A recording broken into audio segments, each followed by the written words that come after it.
just getting said he could come back. I'm just getting it. Yeah. No filming of any of that. I'm gonna say, have you been authorized to have a non-phone camera? I can do it just phone. Phone is good, not that. Not this one. Okay. Thank you. I'm with Press Photo Gallery. I was just making sure everything was okay. Yeah. We've chatted for Yeah, thanks. This is my first time, so I appreciate it. That's all right. You're all right. Is D or R? Which side will Senator Graham be coming out of? Hard to tell. I'm not sure. Okay, I'll find Blair. That's all right. Appreciate your help. Yeah. Just clear. I'm just happy. Okay. So.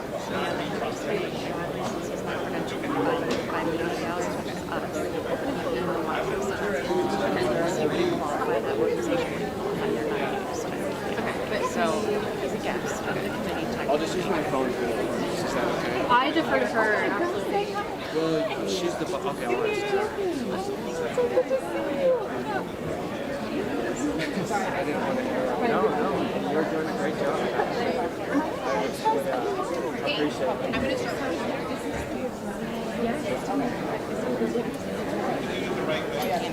Okay, thank you.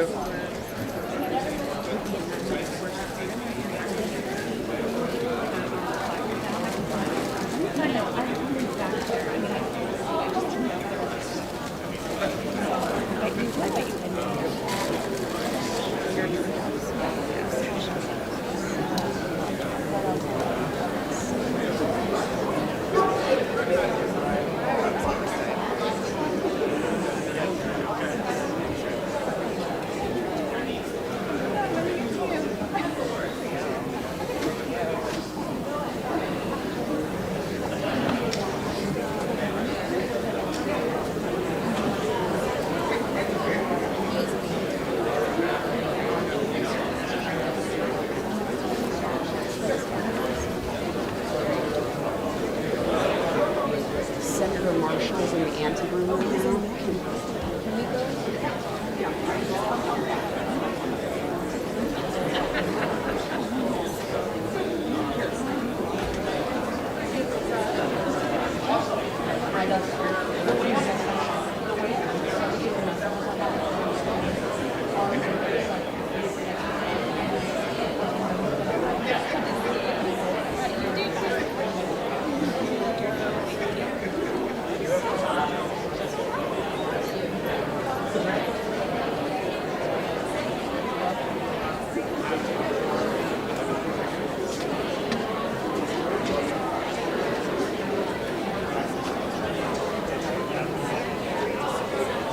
Everybody on our side is here.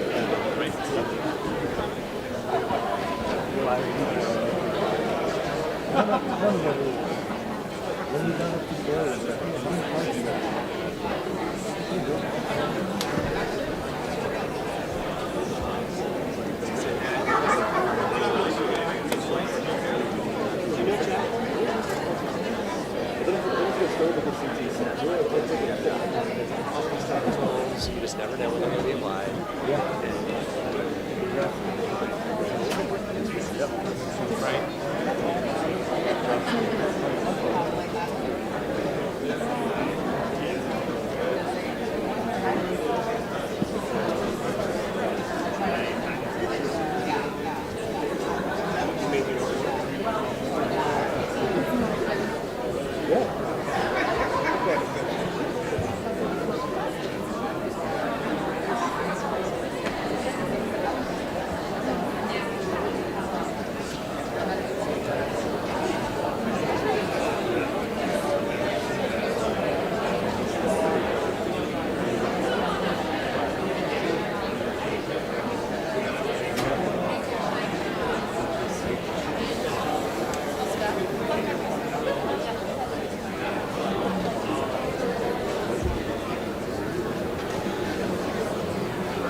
He's like, So, all the fuck do you want? yes.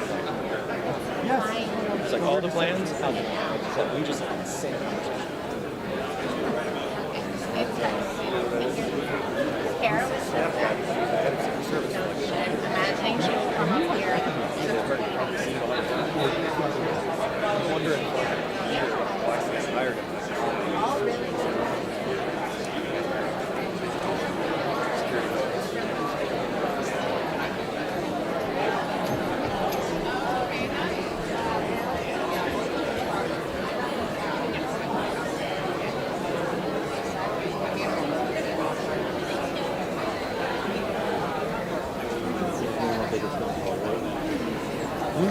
Anyone will take a phone call. Yeah.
Question 12 million times. Is there any way to get any chairs anywhere in here? I can do like maybe one, but it's just so tight with the trees this year. Is there any way to like?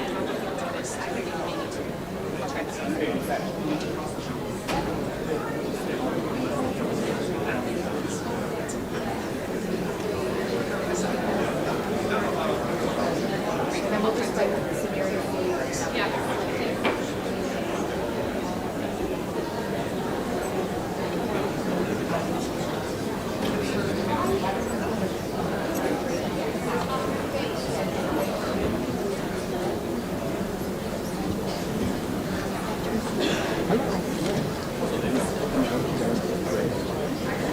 Thank you.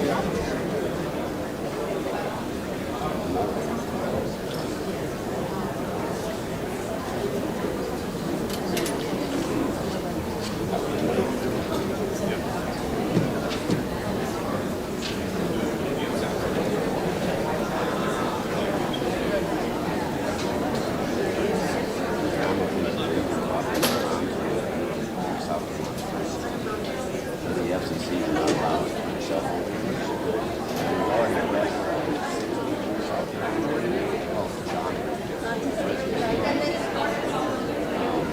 I've had phones taken away from prisoners under 12 hours. Like it on the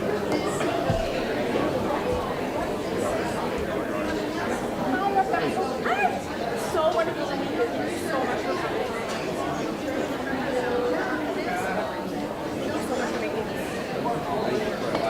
Absolutely. Hey, good. How are you? Well, thanks.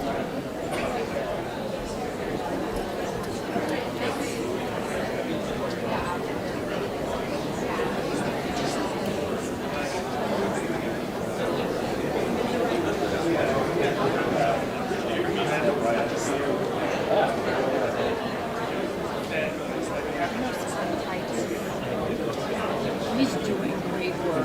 He's like our hope on the house side.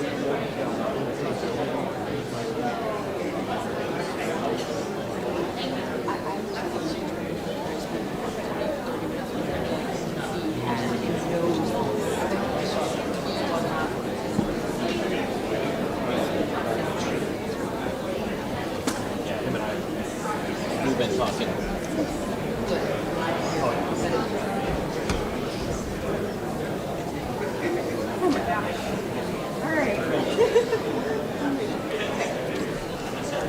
Just one thing.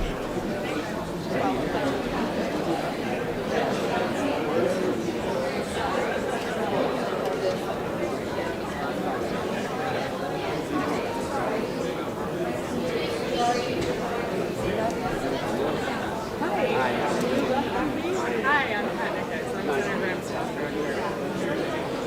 Yeah, nice to meet you. You were able to come to the station yesterday. You just very tragic situation.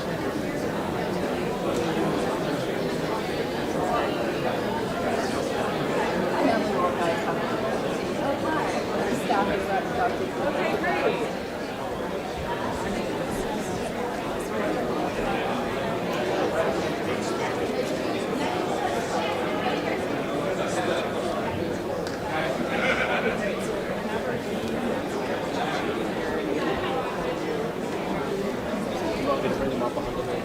Yes, yep, that's right. Rep Guffey, Senator Graham's party.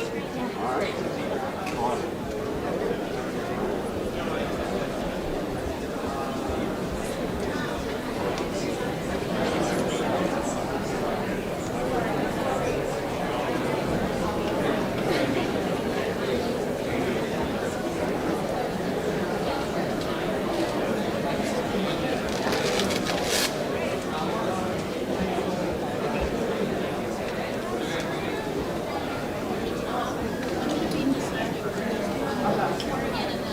Still some video. Yeah, I mean, we don't really buttonhole people. Okay, yeah.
This meeting of the Senate Judiciary Committee will come to order.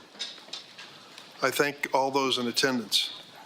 I want to preface my remarks by saying that I've been in Congress for a few years. Senator Graham has as well. If you do not believe this is an idea whose time has come, take a look at the turnout here. Today, the Senate Judiciary Committee will continue its work on an issue on the mind of most American families: how to keep our kids safe from sexual exploitation and harm in the internet age.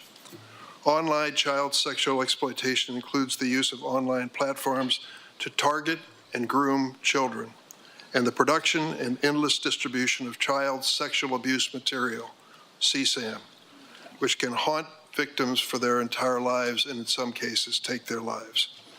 Everyone here will agree this conduct is abhorrent. I'd like to turn to a brief video to hear directly from the victims, the survivors, about the impact these crimes have had on them.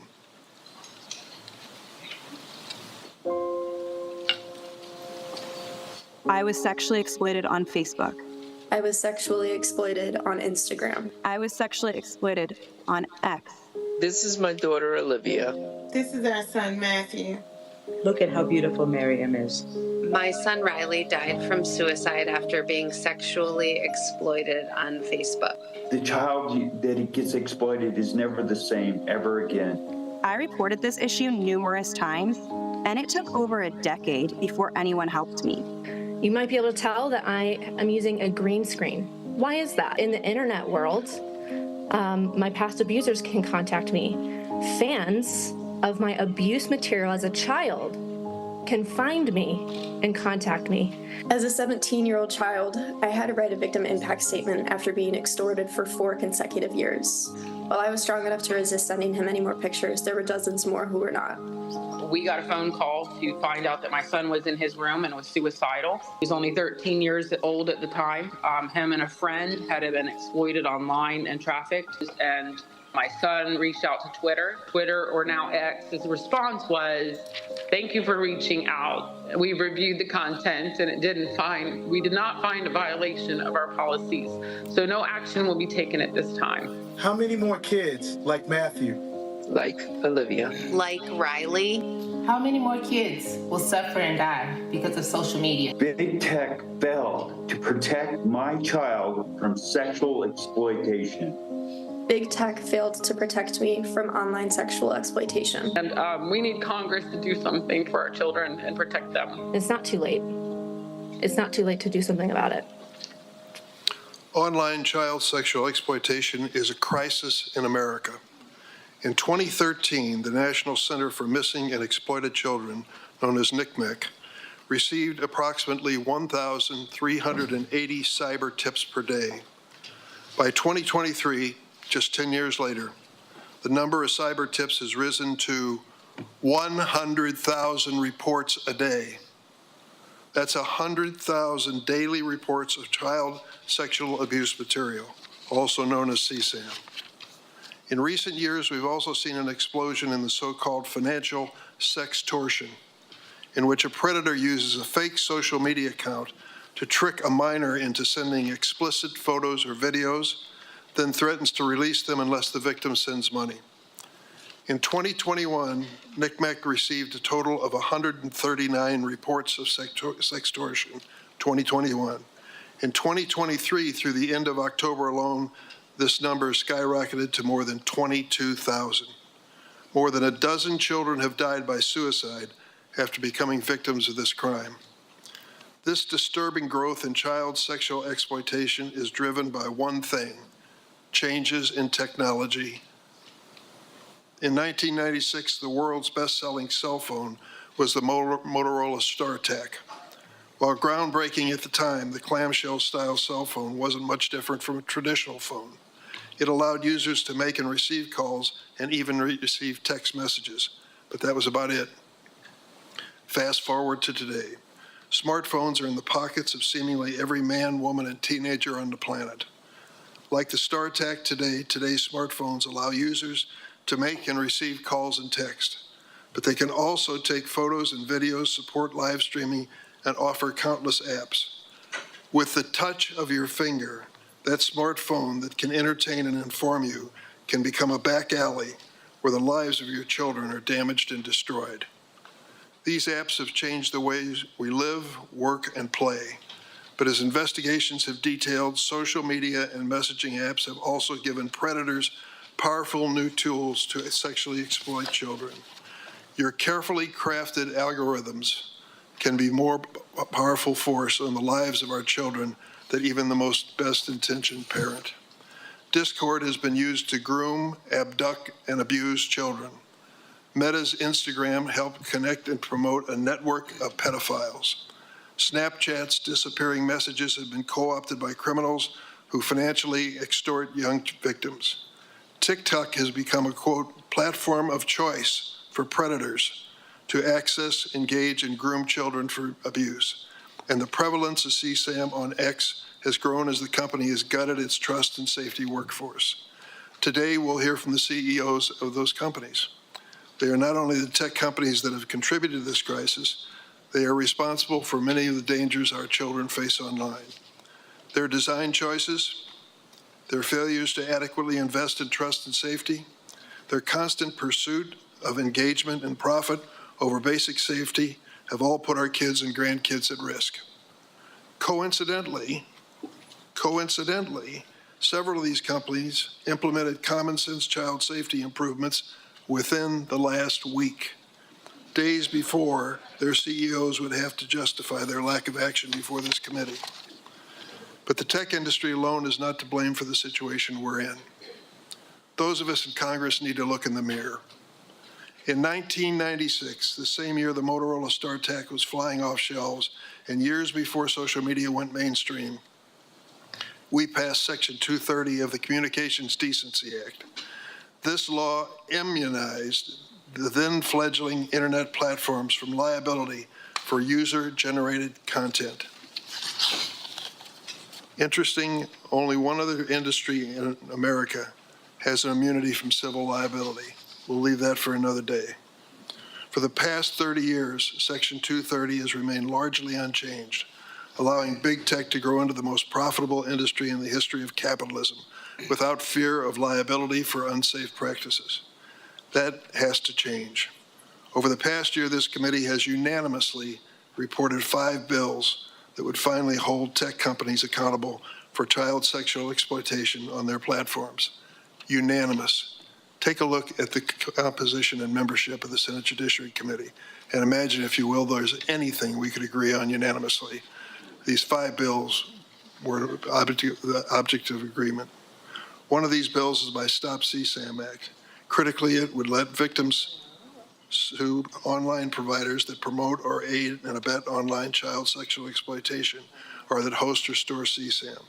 This stand against online child sexual exploitation is bipartisan and absolutely necessary. Let this hearing be a call to action that we need to get kids' online safety legislation to the president's desk. I now turn to the ranking member, Senator Graham. Thank you, Mr. Chairman. The Republicans will answer the call. All of us, every one of us, is ready to work with you and our Democratic colleagues on this committee to prove to the American people while Washington is certainly broken, there's a ray of hope, and it is here. It lies with your children. After years of working on this issue with you and others, I've come to conclude the following. Social media companies, as they are currently designed and operate, are dangerous products. They're destroying lives, threatening democracy itself. These companies must be reined in, or the worst is yet to come. Gavin Guffey is a representative, Republican representative from South Carolina in the Rock Hill area. To all the victims who came and showed us photos of your loved ones, don't quit. It's working. You're making a difference. Through you, we'll get to where we need to go so other people won't have to show a photo of their family. The damage to your family has been done. Hopefully we can take your pain and turn it into something positive so nobody else has to hold up a sign. Gavin's son got online with Instagram and was tricked by a group in Nigeria that put up a young lady posing to be his girlfriend, and as things go at that stage in life, he gave her some photos, compromising sexual photos, and it turned out that she was part of a extortion group in Nigeria. They threatened the young man that if you don't give us money, we're going to expose these photos. He gave him money, but it wasn't enough. They kept threatening, and he killed himself. They threatened Mr. Guffey and a son. These are bastards by any known definition. Mr. Zuckerberg, you and the companies before us, I know you don't mean it to be so, but you have blood on your hands. You have a product. You have a product that's killing people. When we had cigarettes killing people, we did some about it, maybe not enough. You're going to talk about guns, we have the ATF. Nothing here. There's not a damn thing anybody can do about it. You can't be sued. Now, Senator Blumenthal and Blackburn, who've been like the dynamic duo here, have found emails from your company where they warned you about this stuff, and you decided not to hire 45 people that could do a better job of policing this. So the bottom line is you can't be sued. You should be. And these emails would be great for punitive damages. But the courtroom's closed to every American abused by all the companies in front of me. Of all the people in America we could give blanket liability protection to, this would be the last group I would pick. It is now time to repeal Section 230. This committee is made up of the ideologically most different people you could find. We've come together through your leadership, Mr. Chairman, to pass 5 bills to deal with the problem of exploitation of children. I'll talk about them in depth in a little bit. The bottom line is all these bills have met the same fate. They go nowhere. They leave the committee and they die. Now, there's another approach. What do you do with dangerous products? You either allow lawsuits, you have statutory protections to protect consumers, or you have a commission of sorts to regulate the industry in question, to take your license away if you have a license, to fine you. None of that exists here. We live in America in 2024 where there is no regulatory body dealing with the most profitable, biggest companies in the history of the world. They can't be sued, and there's not one law on the book that's meaningful protecting the American consumer. Other than that, we're in a good spot. So here's what I think is going to happen. I think after this hearing today, we're going to put a lot of pressure on our colleagues, leadership of the Republican Democratic Senate, to let these bills get to the floor and vote. And I'm going to go down, starting in a couple of weeks, make unanimous consent request to do CSAM, do the Earn It Act, do your bill, do all of the bills, and you can be famous, come and object. I'm going to give you a chance to be famous. Now, Elizabeth Warren and Lindsey Graham have almost nothing in common. I promised her I would say that publicly. The only thing worse than me doing a bill with Elizabeth Warren is her doing a bill with me. We have sort of parked that because Elizabeth and I see an abuse here that needs to be dealt with. Senator Durbin and I have different political philosophies, but I appreciate what you've done on this committee. You've been a great partner. To all of my Democratic colleagues, thank you very, very much. To my Republican colleagues, thank you all very, very much. Save the applause for when we get a result. This all talk right now. But there'll come a day, if we keep pressing, to get the right answer for the American people. What is that answer? Accountability. Now, these products have an upside. You've enriched our lives in many ways. Mr. Zuckerberg, you created a product I use. The idea, I think, when you first came up with this, be able to talk to your friends and your family and pass on your life, to be able to have a place where you could talk to your friends and family about good things going on in life. And I use it. We all use it. There's an upside to everything here, but the dark side hasn't been dealt with. It's now time to deal with the dark side because people have taken your idea and they've turned it into a nightmare for the American people. They've turned it into a nightmare for the world at large. TikTok. We had a great discussion about how maybe Larry Ellison through Oracle can protect American data from Chinese communist influence. But TikTok, your representative in Israel quit the company because TikTok is being used in a way to basically destroy the Jewish state. This is not just about individuals. I worry that in 2024, our democracy will be attacked again through these platforms by foreign actors. We're exposed, and AI is just starting. So to my colleagues, we're here for a reason. This committee has a history of being tough, but also doing things that need to be done. This committee has risen to the occasion. There's more that we can do. But to the members of this committee, let's insist that our colleagues rise to the occasion also. Let's make sure that in the 118th Congress, we have votes that would fix this problem. All you can do is cast your vote at the end of the day, but you can urge the system to require others to cast their vote.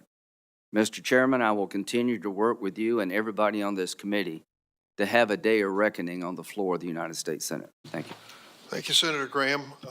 Today we welcome 5 witnesses whom I'll introduce now. Jason Citron, the CEO of Discord Incorporated.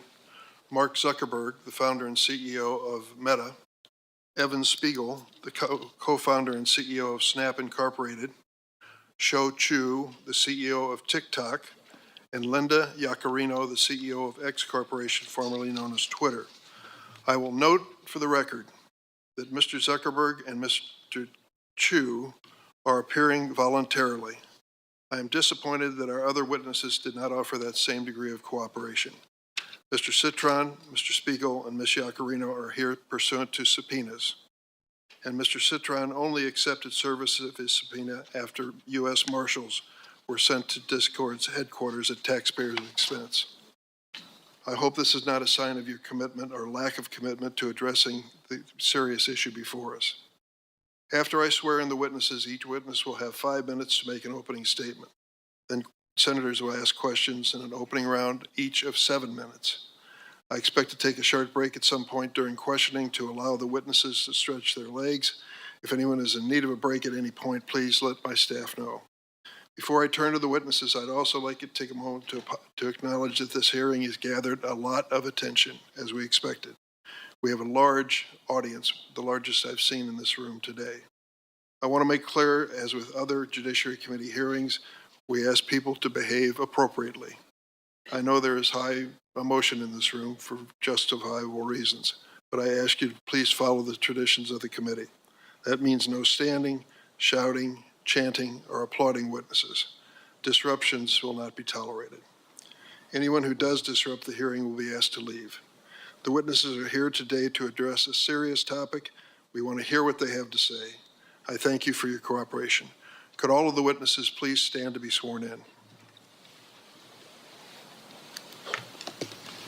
Do you affirm the testimony you're about to give before the committee will be the truth, the whole truth, and nothing but the truth, so help you God? Let the record reflect that all the witnesses have answered in the affirmative. Mr. Citron, please proceed with your opening statement. Good morning. Good morning. My name is Jason Citron, and I am the co-founder and CEO of Discord. We are an American company with about 800 employees living and working in 33 states. Today, Discord has grown to more than 150 million monthly active users. Discord is a communications platform where friends hang out and talk online about shared interests, from fantasy sports to writing music to video games. I've been playing video games since I was 5 years old, and as a kid, it's how I had fun and found friendship. Many of my fondest memories are of playing video games with friends. We built Discord so that anyone could build friendships playing video games, from Minecraft to Wordle and everything in between. Games have always brought us together, and Discord makes that happen today. Discord is one of the many services that have revolutionized how we communicate with each other in the different moments of our lives. iMessage, Zoom, Gmail, and on and on. They enrich our lives, create communities, accelerate commerce, healthcare, and education. Just like with all technology and tools, there are people who exploit and abuse our platforms for immoral and illegal purposes. All of us here on the panel today and throughout the tech industry have a solemn and urgent responsibility to ensure that everyone who uses our platforms is protected from these criminals, both online and off. Discord has a special responsibility to do that because a lot of our users are young people. More than 60% of our active users are between the ages of 13 and 24. It's why safety is built into everything we do. It's essential to our mission and our business. And most of all, this is deeply personal. I'm a dad with 2 kids. I want Discord to be a product that they use and love, and I want them to be safe on Discord. I want them to be proud of me for helping to bring this product to the world. That's why I am pleased to be here today to discuss the important topic of the online safety of minors. My written testimony provides a comprehensive overview of our safety programs. Here are a few examples of how we protect and empower young people. First, we've put our money into safety. The tech sector has a reputation of larger companies buying smaller ones to increase user numbers and boost financial results. But the largest acquisition we've ever made at Discord was a company called Centropy. It didn't help us expand our market share or improve our bottom line. In fact, because it uses AI to help us identify, ban, and report criminals and bad behavior, it has actually lowered our user count by getting rid of bad actors. Second, you've heard of end-to-end encryption that blocks anyone, including the platform itself, from seeing users' communications. It's a feature on dozens of platforms, but not on Discord. That's a choice we've made. We don't believe we can fulfill our safety obligations if the text messages of teens are fully encrypted, because encryption would block our ability to investigate a serious situation and, when appropriate, report to law enforcement. Third, we have a zero-tolerance policy on child sexual abuse material, or CSAM. We scan images uploaded to Discord to detect and block the sharing of this abhorrent material. We've also built an innovative tool, Teen Safety Assist, that blocks explicit images and helps young people easily report unwelcome conversations. We've also developed a new semantic hashing technology for detecting novel forms of CSAM called CLIP, and we're sharing this technology with other platforms through the Tech Coalition. Finally, we recognize that improving online safety requires all of us to work together. So we partner with nonprofits, law enforcement, and our tech colleagues to stay ahead of the curve in protecting young people online. We want to be the platform that empowers our users to have better online experiences, to build true connections, genuine friendships, and to have fun. Senators, I sincerely hope today is the beginning of an ongoing dialogue that results in real improvements in online safety. I look forward to your questions and to helping the committee learn more about Discord. Thank you, Mr. Citron. Mr. Zuckerberg. Chairman Durbin, Ranking Member Graham, and members of the committee. Every day, teens and young people do amazing things on our services. They use our apps to create new things, express themselves, explore the world around them, and feel more connected to the people they care about. Overall, teens tell us that this is a positive part of their lives. But some face challenges online, so we work hard to provide parents and teens support and controls to reduce potential harms. Being a parent is one of the hardest jobs in the world. Technology gives us new ways to communicate with our kids and feel connected to their lives, but it can also make parenting more complicated. And it's important to me that our services are positive for everyone who uses them. We are on the side of parents everywhere working hard to raise their kids. Over the last 8 years, we've built more than 30 different tools, resources, and features that parents can set time limits for their teens using our apps, see who they're following, or if they report someone for bullying. For teens, we've added nudges that remind them when they've been using Instagram for a while or if it's getting late and they should go to sleep, as well as ways to hide words or people without those people finding out. We put special restrictions on teen accounts on Instagram. By default, accounts for under 16s are set to private, have the most restrictive content settings, and can't be messaged by adults that they don't follow or people they aren't connected to. With so much of our lives spent on mobile devices and social media, it's important to look into the effects on teen mental health and well-being. I take this very seriously. Mental health is a complex issue, and the existing body of scientific work has not shown a causal link between using social media and young people having worse mental health outcomes. A recent National Academies of Science report evaluated over 300 studies and found that research, quote, did not support the conclusion that social media causes changes in adolescent mental health at the population level, end quote. It also suggested that social media can provide significant positive benefits when young people use it to express themselves, explore and connect with others. Still, we're going to continue to monitor the research and use it to inform our roadmap. Keeping young people safe online has been a challenge since the internet began, and as criminals evolve their tactics, we have to evolve our defenses too. We work closely with law enforcement to find bad actors and help bring them to justice, but the difficult reality is that no matter how much we invest or how effective our tools are, there's always more to learn and more improvements to make. But we remain ready to work with members of this committee, industry, and parents to make the internet safer for everyone. I'm proud of the work that our teams do to improve online child safety on our services and across the entire internet. We have around 40,000 people overall working on safety and security, and we've invested more than $20 billion in this since 2016, including around $5 billion in the last year alone. We have many teams dedicated to child safety and teen well-being, and we lead the industry in a lot of the areas that we're discussing today. We build technology to tackle the worst online risks and share it to help our whole industry get better, like Project Lantern, which helps companies share data about people who break child safety rules, and we're founding members of Take It Down, a platform which helps young people prevent their nude images from being spread online. We also go beyond legal requirements and use sophisticated technology to proactively discover abusive material. And as a result, we find and report more inappropriate content than anyone else in the industry. As the National Center for Missing and Exploited Children put it this week, Meta goes, quote, above and beyond to make sure that there are no portions of their network where this type of activity occurs, end quote.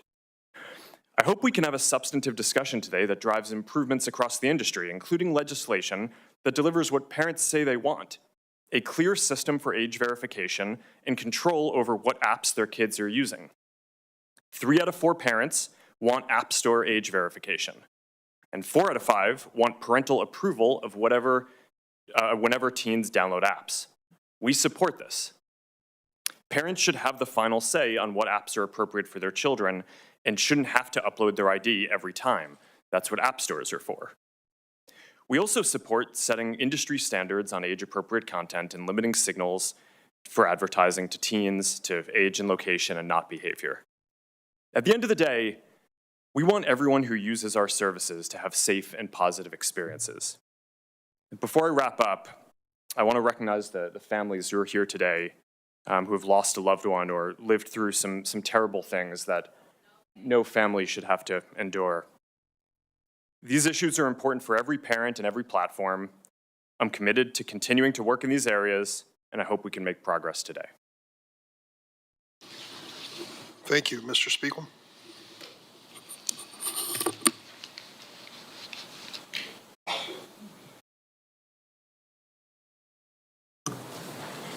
Chairman Durbin, Ranking Member Graham, and members of the committee, thank you for convening this hearing and for moving forward important legislation to protect children online. I'm Evan Spiegel, the co-founder and CEO of Snap. We created Snapchat, an online service that is used by more than 800 million people worldwide to communicate with their friends and family. I know that many of you have been working to protect children online since before Snapchat was created, and we are grateful for your long-term dedication to this cause and your willingness to work together to help keep our community safe. I want to acknowledge the survivors of online harms and the families who are here today who have suffered the loss of a loved one. Words cannot begin to express the profound sorrow I feel that a service we designed to bring people happiness and joy has been abused to cause harm. I want to be clear that we understand our responsibility to keep our community safe. I also want to recognize the many families who have worked to raise awareness on these issues, pushed for change, and collaborated with lawmakers on important legislation like the Cooper-Davis Act, which can help save lives. I started building Snapchat with my co-founder Bobby Murphy when I was 20 years old. We designed Snapchat to solve some of the problems that we experienced online when we were teenagers. We didn't have an alternative to social media. That meant pictures shared online were permanent, public, and subject to popularity metrics. It didn't feel very good. We built Snapchat differently because we wanted a new way to communicate with our friends that was fast, fun, and private. A picture is worth 1,000 words, so people communicate with images and videos on Snapchat. We don't have public likes or comments when you share your story with friends. Snapchat is private by default, meaning that people need to opt in to add friends and choose who can contact them. When we built Snapchat, we chose to have the images and videos sent through our service delete by default.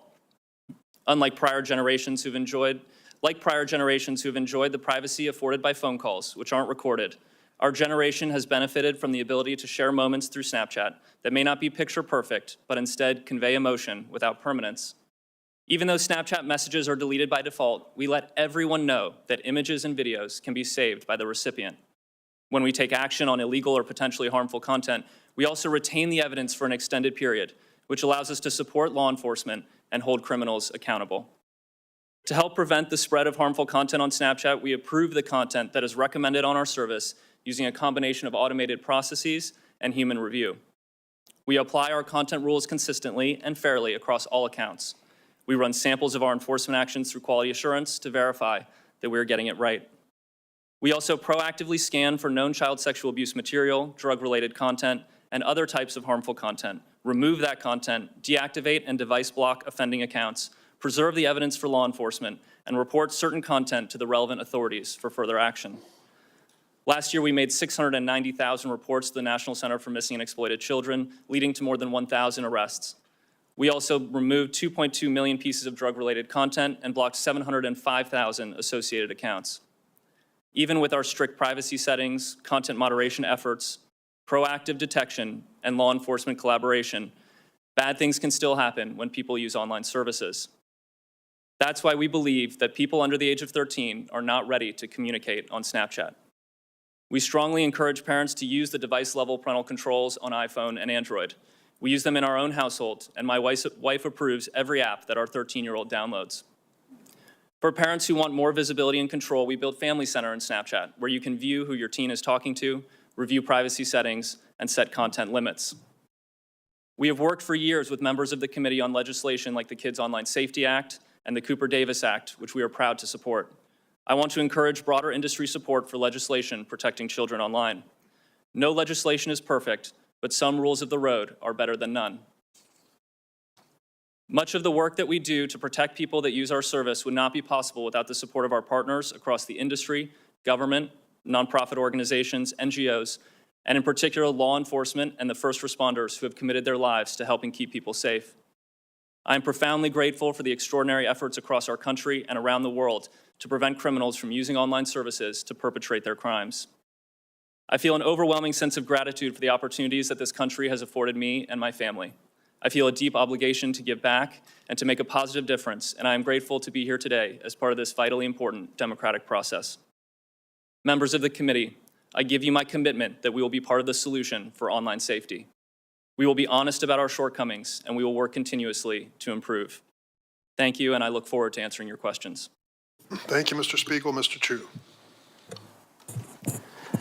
Chair Durbin, Ranking Member Graham, and members of the committee, I appreciate the opportunity to appear before you today. My name is Shou Chu, and I'm the CEO of TikTok, an online community of more than 1 billion people worldwide, including well over 170 million Americans who use our app every month to create, to share, and to discover. Now, although the average age on TikTok in the US is over 30, we recognize that special safeguards are required to protect minors, and especially when it comes to combating all forms of CSAM. As a father of 3 young children myself, I know that the issues that we're discussing today are horrific and the nightmare of every parent. I am proud of our efforts to address the threats to young people online, from a commitment to protecting them to our industry-leading policies, use of innovative technology, and significant ongoing investments in trust and safety to achieve this goal. TikTok is vigilant about enforcing its 13 and up age policy and offers an experience for teens that is much more restrictive than you and I would have as adults. We make careful product design choices to help make our app inhospitable to those seeking to harm teens. Let me give you a few examples of long-standing policies that are unique to TikTok. We didn't do them last week. First, direct messaging is not available to any users under the age of 16. Second, accounts for people under 16 are automatically set to private along with their content. Furthermore, the content cannot be downloaded and will not be recommended to people they do not know. Third, every teen under 18 has a screen time limit automatically set to 60 minutes. And fourth, only people 18 and above are allowed to use our live stream feature. I'm proud to say that TikTok was among the first to empower parents to supervise their teens on our app with our family pairing tools. This includes setting screen time limits, filtering out content from the teens' feeds, amongst others. We made these choices after consulting with doctors and safety experts who understand the unique stages of teenage development to ensure that we have the appropriate safeguards to prevent harm and minimize risk. Now, safety is one of the core priorities that defines TikTok under my leadership. We currently have more than 40,000 trust and safety professionals working to protect our community globally. And we expect to invest more than $2 billion in trust and safety efforts this year alone, with a significant part of that in our US operations. Our robust community guidelines strictly prohibit content or behavior that puts teenagers at risk of exploitation or other harm, and we vigorously enforce them. Our technology moderates all content uploaded to our app to help quickly identify potential CSAM and other material that breaks our rules. It automatically removes the content or elevates it to our safety professionals for further review. We also moderate direct messages for CSAM and related material, and use third-party tools like PhotoDNA and Take It Down to combat CSAM to prevent content from being uploaded to our platform. We continually meet with parents, teachers, and teens.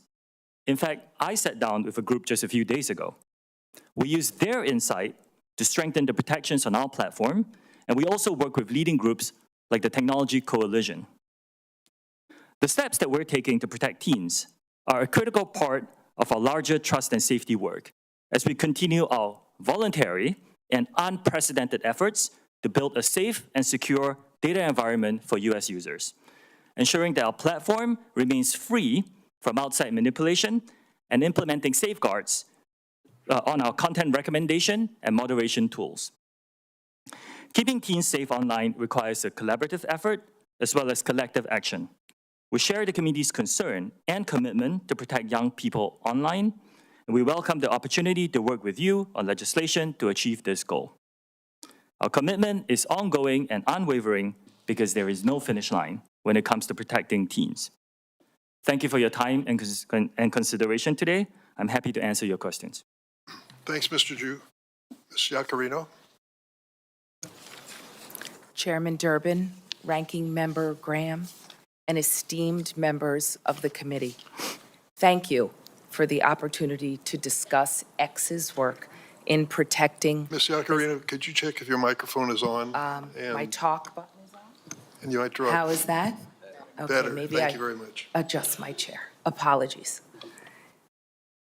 Start over. Chairman Durbin, Ranking Member Graham, and esteemed members of the committee, thank you for the opportunity to discuss X's work to protect the safety of minors online. Today's hearing is titled A Crisis, which calls for immediate action. As a mother, this is personal, and I share the sense of urgency. X is an entirely new company, an indispensable platform for the world and for democracy. You have my personal commitment that X will be active and a part of this solution. While I joined X only in June of 2023, I bring a history of working together with governments, advocates, and NGOs to harness the power of media to protect people. Before I joined, I was struck by the leadership steps this new company was taking to protect children. X is not the platform of choice for children and teens. We do not have a line of business dedicated to children. Children under the age of 13 are not allowed to open an account. Less than 1% of the US users on X are between the ages of 13 and 17. And those users are automatically set to a private default setting and cannot accept a message from anyone they do not approve. In the last 14 months, X has made material changes to protect minors. Our policy is clear. X has zero tolerance towards any material that features or promotes child sexual exploitation. My written testimony details X's extensive policies on content or actions that are prohibited and include grooming, blackmail, and identifying alleged victims of CSE. We've also strengthened our enforcement with more tools and technology to prevent those bad actors from distributing, searching for, and engaging with CSE content. If CSE content is posted on X, we remove it. And now, we also remove any account that engages with CSE content, whether it is real or computer-generated. Last year, X suspended 12.4 million accounts for violating our CSE policies. This is up from 2.3 million accounts that were removed by Twitter in 2022. In 2023, 850,000 reports were sent to NCMEC, including our first ever auto-generated report. This is 8 times more than was reported by Twitter in 2022. We've changed our priorities. We've restructured our trust and safety teams to remain strong and agile. We are building a trust and safety center of excellence in Austin, Texas, to bring more agents in-house to accelerate our impact. We're applying to the Technology Coalition's Project Lantern to make further industry-wide progress and impact. We've also opened up our algorithms for increased transparency. We want America to lead in this solution. X commends the Senate for passing the REPORT Act, and we support the SHIELD Act. It is time for a federal standard to criminalize the sharing of non-consensual intimate material. We need to raise the standards across the entire internet ecosystem, especially for those tech companies that are not here today and not stepping up. X supports the Stop CSAM Act. The Kids Online Safety Act should continue to progress, and we will support the continuation to engage with it and ensure the protections of the freedom of speech. There are two additional areas that require everyone's attention. First, as the daughter of a police officer, law enforcement must have the critical resources to bring these bad offenders to justice. Second, with artificial intelligence, offenders' tactics will continue to sophisticate and evolve. Industry collaboration is imperative here. X believes that the freedom of speech and platform safety can and must coexist. We agree that now is the time to act with urgency. Thank you. I look forward to answering your questions. Thank you very much, Ms. Iaccarino. Now we'll go into rounds of questions, 7 minutes each for the members as well. I would like to make note of your testimony, Ms. Iaccarino. I believe you are the first social media company to publicly endorse the CSAM Act. It is our honor, Chairman. That is progress, my friends. Thank you for doing that. I'm still going to be asking some probing questions, but let me get down to the bottom line here. I'm going to focus on my legislation on CSAM. What it says is civil liability if you intentionally or knowingly host or store child sexual abuse materials or make child sex abuse materials available. Secondly, intentionally or knowingly promote or aid and abet a violation of child sexual exploitation laws. Is there anyone here who believes you should not be held civilly liable for that type of conduct? Mr. Citron? Good morning, Chair. We very much believe that this content is disgusting and that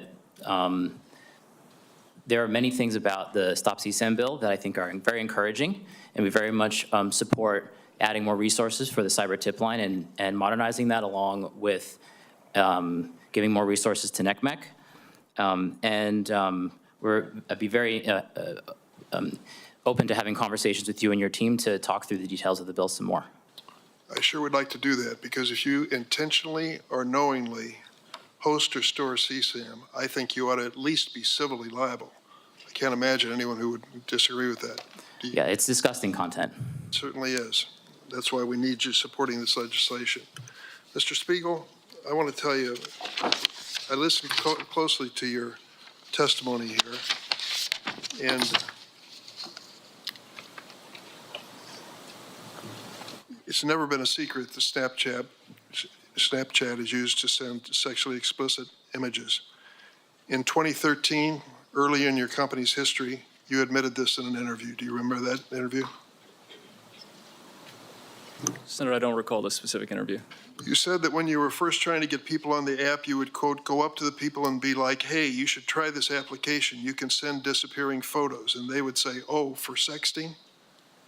Do you remember that interview? Senator, when we first created the application, it was actually called Pickaboo, and the idea was around disappearing images. The feedback we received from people using the app is that they were actually using it to communicate. So we changed the name of the application to Snapchat, and we found that people were using it to talk visually. As early as 2017, law enforcement identified Snapchat as the pedophile's go-to sexual exploitation tool. The case of a 12-year-old girl identified in court only as LW shows the danger. Over 2.5 years, a predator sexually groomed her, sending her sexually explicit images and videos over Snapchat. The man admitted that he only used Snapchat with LW and not any other platforms because he, quote, knew that chats would go away. Did you and everyone else at Snap really fail to see that the platform was the perfect tool for sexual predators? Senator, that behavior is disgusting and reprehensible. We provide in-app reporting tools so that people who are being harassed or who are, have been shared inappropriate sexual content can report it. In the case of harassment or sexual content, we typically respond to those reports within 15 minutes so that we can provide help. When LW, the victim, sued Snapchat, her case was dismissed under Section 230 of the Communications Decency Act. Do you have any doubt that had Snap faced the prospect of civil liability for facilitating sexual exploitation, the company would have implemented even better safeguards? Senator, we already work extensively to proactively detect this type of behavior. We make it very difficult for predators to find teens on Snapchat. There are no public friends lists, no public profile photos. When we recommend friends for teens, we make sure that they have several mutual friends in common before making that recommendation. We believe those safeguards are important to preventing predators from misusing our platform. Mr. Citron, according to Discord's website, it takes a, quote, proactive and automated approach to safety only on servers with more than 200 members.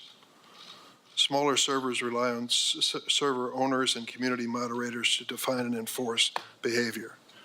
So how do you defend an approach to safety that relies on groups of fewer than 200 sexual predators to report themselves for things like grooming, trading a CSAM, or sextortion? Chair, our goal is to get all of that content off of our platform and ideally prevent it from showing up in the first place or from people engaging in these kind of horrific activities. We deploy a wide array of techniques that work across every surface on Discord. I mentioned we recently launched something called Teen Safety Assist, which works everywhere, and it's on by default for teen users. That kind of acts like a buddy that lets them know if they're in a situation or talking with someone that may be inappropriate, so they can report that to us and block that user. Mr. Citron, if that were working, we wouldn't be here today. Senator, Chair, this is an ongoing challenge for all of us. That is why we're here today. But we do have 15% of our company is focused on trust and safety, of which this is one of our top issues. That's more people than we have working on marketing and promoting the company. So we take these issues very seriously, but we know it's an ongoing challenge, and I look forward to working with you and collaborating with our tech peers and the nonprofits to improve our approach. I certainly hope so. Mr. Chu, your organization and business is one of the more popular ones among children. Can you explain to us what you are doing particularly and whether you have seen any evidence of CSAM in your business? Yes, Senator. We have a strong commitment to invest in trust and safety. And as I said in my opening statement, I intend to invest more than $2 billion in trust and safety this year alone. We have 40,000 safety professionals working on this topic. We have built a specialized child safety team to help us identify specialized issues, horrific issues like material like the ones you have mentioned. If we identify any on our platform and we proactively do detection, we will remove it and we will report them to NCMEC and other authorities. Why is it TikTok allowing children to be exploited into performing commercialized sex acts? Senator, I respectfully disagree with that characterization. Our live streaming product is not for anyone below the age of 18. We have taken action to to identify anyone who violates that, and we remove them from using that service. At this point, I'm going to turn to my ranking member, Senator Graham. Thank you, Mr. Citron. You said we need to start a discussion. Be honest with you, we've been having this discussion for a very long time. We need to get a result, not a discussion. Do you agree with that? Ranking member, I agree this is an issue that we've also been very focused on since we started our company in 2015, Okay. but this is the first Are time you we've familiar with the Earn It Act, authored by myself and Senator Blumenthal? A little bit, yes. Okay, or do you support that? We, Like yes or no? we're not prepared to support it today, but we Okay. believe that Do you section, support the CSAM Act? the Stop CSAM Act, we are not prepared to support today, Okay, but we do you think there, support the SHIELD Act? we believe that the cyber tip line. Do you and, support it, yes or no? We believe that the cyber tip line and I'll NECMEC. take that to be no. The Project Safe Childhood Act, do you support it? We believe that. I'll take that to be no. The Report Act, do you support it? Ranking Member Graham, we very much look forward to having conversations with you and your team. We Well, I want to be look part of forward the to passing solution. a bill that will solve the problem.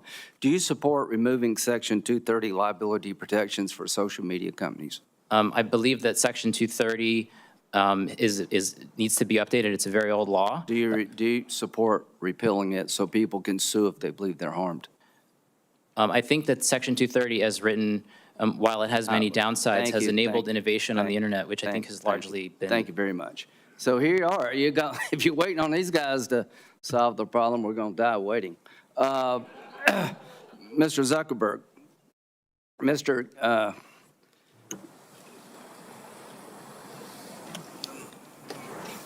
try to be respectful here. The representative from South Carolina, Mr. Guffey's son got caught up in a sex extortion ring in Nigeria using Instagram.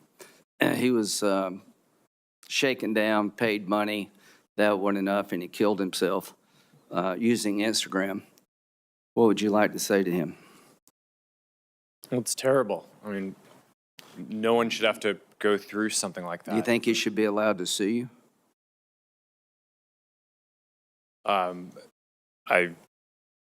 I think that they can sue us. Well, I think he should, and he can't. So the bottom line here, folks, is that this committee is done with talking. We passed 5 bills unanimously that in their different ways, and look at who did this. Graham Blumenthal, Durbin Hawley, Klobuchar Cornyn, Klobuchar, Blackburn, and Ossoff. I mean, we've found common ground here that just is astonishing. And we've had hearing after hearing, Mr. Chairman, and the bottom line is I've come to conclude, gentlemen, that you're not going to support any of this. Linda, how you say your last name? Yacarino. Do you support the Earn It Act? We strongly support the collaboration to raise industry practices to Do you support the Earn prevent It Act? CSAM. Do you support the Earn It? In English, do you support the Earn It Act? Yes or no? We don't need double speak We here. look forward to supporting and continue our conversations. Okay, so I'll As take you that can as no. see, But you have taken, the reason the Earn It Act is important, you can actually lose your liability protections when children are exploited and you didn't use best business practices. See, the Earn It Act means you have to earn liability protection. You're given it no matter what you do. So to the members of this committee, it is now time to make sure that the people who are holding up the signs can sue on behalf of their loved ones. Nothing will change until the courtroom door is open to victims of social media. $2 billion, Mr. Chu. What percentage is that of what you made last year? Senator, it's a significant and increasing investment. As a private company, we're not sharing our financials. You pay taxes. I mean, 2% is what percent of your revenue? Senator, we're not ready to share our financials in public. Well, I just think $2 billion sounds a lot unless you make $100 billion. So the point is, You know, when you tell us you're going to spend $2 billion, great, but how much do you make? You know, it's all about eyeballs. Well, our goal is to get eyeballs on you. And it's just not about children. I mean, the damage being done. Do you realize, Mr. Chu, that your TikTok representative in Israel resigned yesterday? Yes, I am aware. Okay, and he said, I resigned from TikTok. We're living in a time in which our existence as Jews in Israel, and Israel is under attack and in danger. Multiple screenshots taken from TikTok's internal employee chat platform known as LARC show how TikTok's trust and safety officers celebrate the barbaric acts of Hamas and other Iranian-backed terror groups, including the Houthis in Yemen. Senator, I need to make it very clear that pro-Hamas content and hate speech is not allowed on our platform or within our company. Why did he resign? Why did he quit? Senator, we also do not allow any hateful behavior at work. Do you know why he quit? We do not allow this. We will investigate such claims. My question is, he quit. I'm sure he had a good job.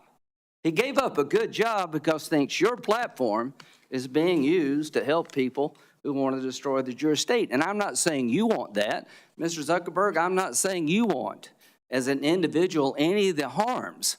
I am saying that the products you have created with all the upside have a dark side.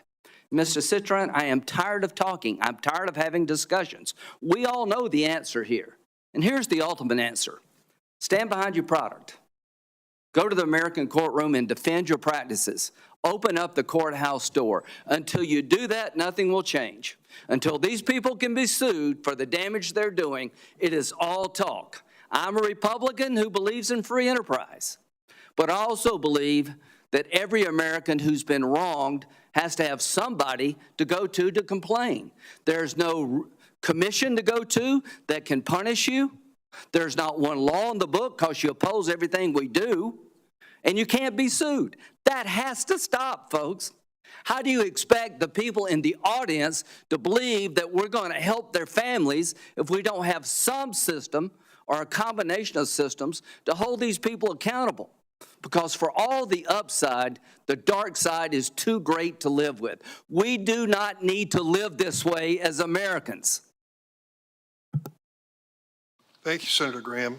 Senator Klobuchar is next. She's been quite a leader on the subject for quite a long time on the SHIELD Act and with Senator Cornyn on the revenge porn legislation. Senator Klobuchar. Thank you very much, Chairman Durbin, and thank you, Ranking Member Graham, for those words. I couldn't agree more.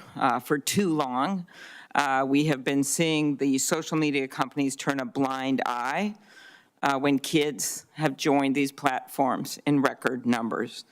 They have used algorithms that push harmful content because that content got popular. They provided a venue, maybe not knowingly at first, but for dealers to sell deadly drugs like fentanyl. Our own head of our Drug Enforcement Administration has said they've basically been captured by the cartels in Mexico and in China.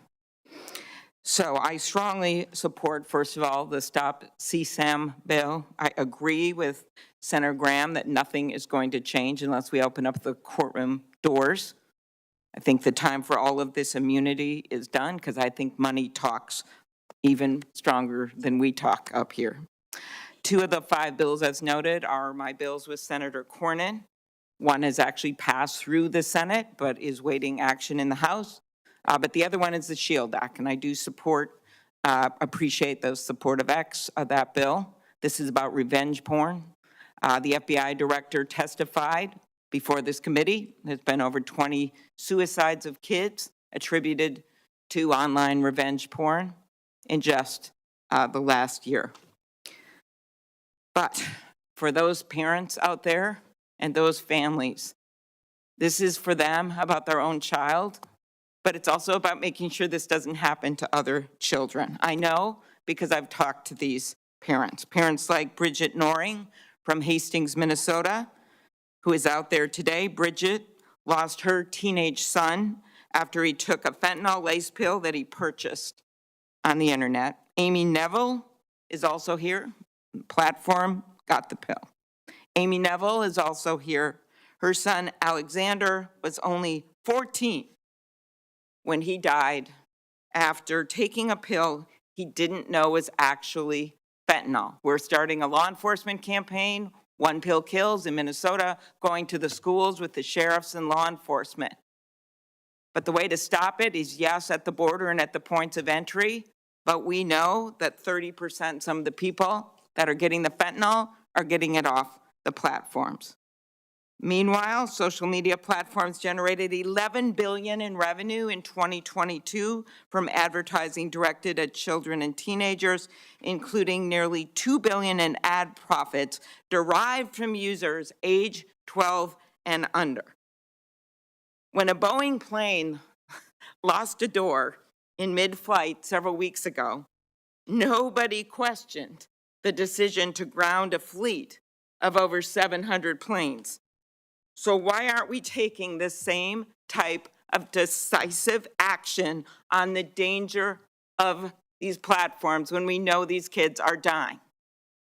We have bills that have passed through this incredibly diverse committee when it comes to our political views, that have passed through this committee, and they should go to the floor.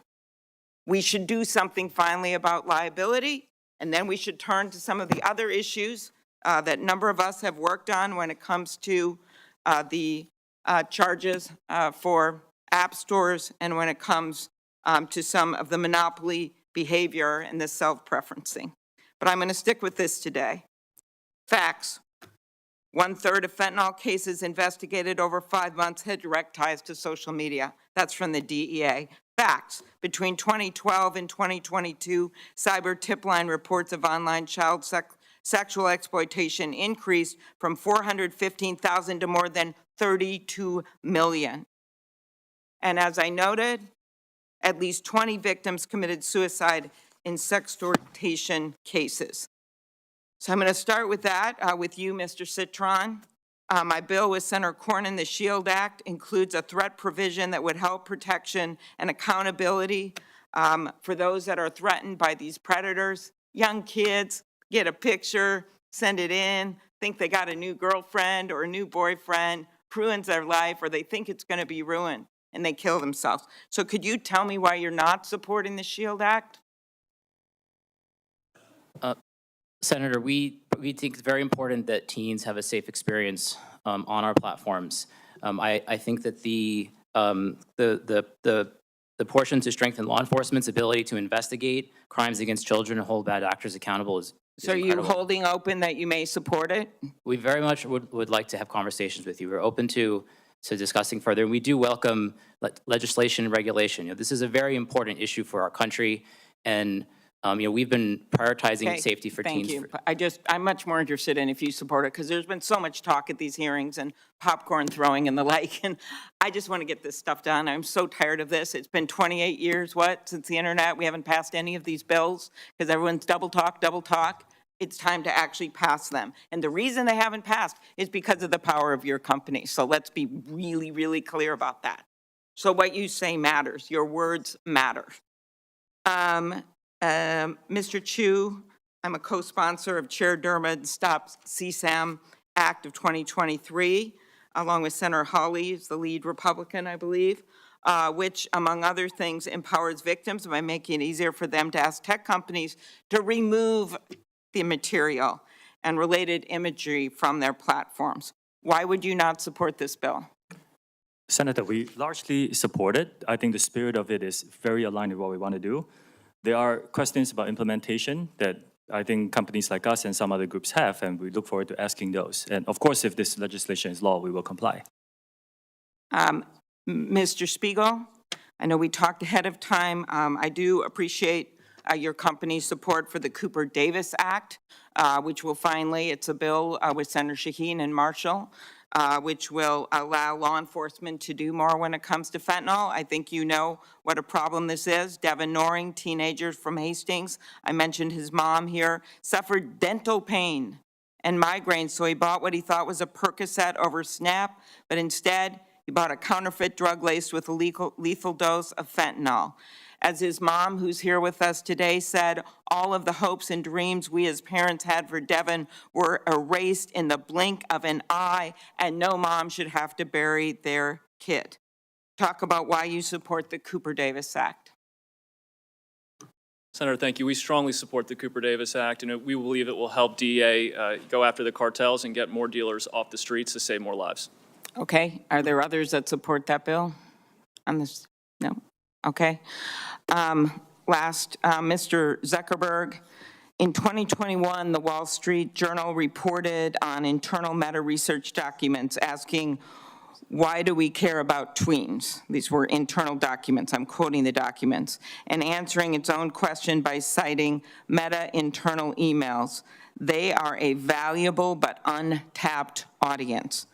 At a commerce hearing, I'm also on that committee, I asked Meta's head of global safety why children aged 10 to 12 are so valuable to Meta. She responded, we do not knowingly attempt to recruit people who aren't old enough to use our apps.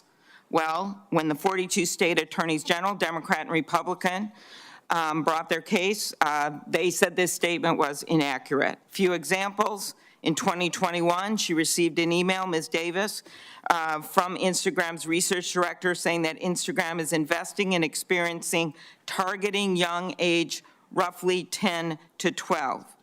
In a February 2021 instant message, one of your employees wrote that Meta is working to recruit Gen Alpha before they reach teenage years. A 2018 email that circulated inside Meta says that you were briefed that children under 13 will be critical for increasing the rate of acquisition when users turn 13. Explain that with what I heard at that testimony at the Commerce hearing, that they weren't being targeted. And I just ask again, as the other witnesses were asked, why your company does not support the Stop CSAM Act or the SHIELD Act. Sure, Senator, I'm happy to talk to both of those. We had discussions internally about whether we should build a kids version of Instagram, like the kids versions of YouTube and other services. We haven't actually moved forward with that, and we currently have no plans to do so. So I can't speak directly to the exact emails that you cited, but it sounds to me like they were deliberations around a project that people internally thought was important and we didn't end up moving forward with. Okay, but and the bills, what are you going to say about the two bills? Sure, so overall, I mean, my position on the bills is I agree with the goal of all of them. There are most things that I agree with within them. There are specific things that I would probably do differently. We also have our own legislative proposal for what we think would be most effective in terms of helping the internet in the various companies give parents control over the experience. So I'm happy to go into the detail on any one of them, but ultimately, I mean, I think that this I think these parents will tell you that this stuff hasn't worked to just give parents control. They don't know what to do. It's very, very hard, and that's why we are coming up with other solutions that we think are much more helpful to law enforcement, but also this idea of finally getting something going on liability. Because I just believe with all the resources you have, that you actually would be able to do more than you're doing, or these parents would be sitting behind you right now in this Senate hearing room. Thank you, Senator Klobuchar. Can I speak to that? Or do you want me to come back later? Please, go ahead. I don't think that parents should have to upload an ID or prove that they're the parent of a child in every single app that their children use. I think the right place to do this, and a place where it'd be actually very easy for it to work, is within the app stores themselves, where my understanding is Apple and Google already, or at least Apple, already requires parental consent when a child does a payment with an app. So it should be pretty trivial to pass a law that requires them to make it so that parents have control anytime a child downloads an app and offers consent of that. And the research that we've done shows that the vast majority of parents want that. And I think that that's the type of legislation, in addition to some of the other ideas that you all have, that would make this a lot easier for parents. Just to be clear, I remember one mom telling me, with all these things she could maybe do that she can't figure out, it's like a faucet overflowing in a sink, and she's out there with a mop while her kids are getting addicted to more and more different apps and being exposed to material. we've got to make this simpler for parents so they can protect their kids, and I just don't think this is going to be the way to do it. I think the answer is what Senator Graham has been talking about, which is opening up the halls of the courtroom so that puts it on you guys to protect these parents and protect these kids, and then also to pass some of these laws that makes it easier for law enforcement. Thank you, Senator Klobuchar. We're going to try to stick to the 7-minute rule. Didn't work very well, but I'll try to give additional time on the other side as well. Senator Cornyn. There's no question that your platforms are very popular, but we know that while here in the United States we have an open society and free exchange of information, that there are authoritarian governments, there are criminals who will use your platforms for the sale of drugs, for sex, for extortion, and the like. And Mr. Chu, I think your company is unique among the ones represented here today because of its ownership by ByteDance, a Chinese company.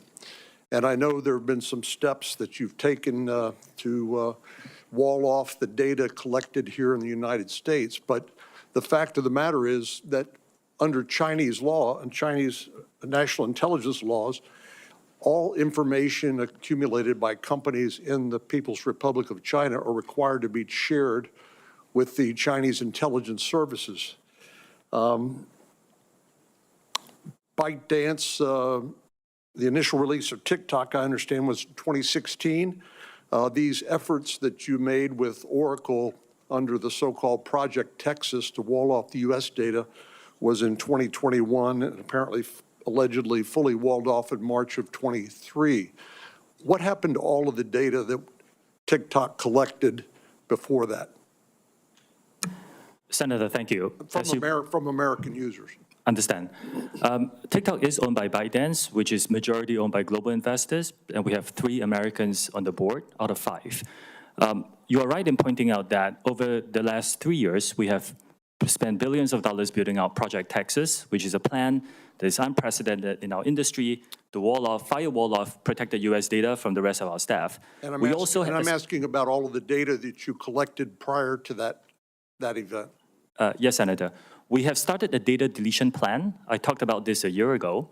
We have finished the first phase of data deletion through our data centers outside of the Oracle Cloud infrastructure. And we're beginning phase 2, where we will not only delete from the data centers, we will hire a third party to verify that work. And then we will go into, for example, employees' working laptops to delete that as well. Was all of the data collected by TikTok prior to Project Texas shared with the Chinese government pursuant to the national intelligence laws? Is that country? Senator, we have not been asked for any data by the Chinese government, and we have never provided it.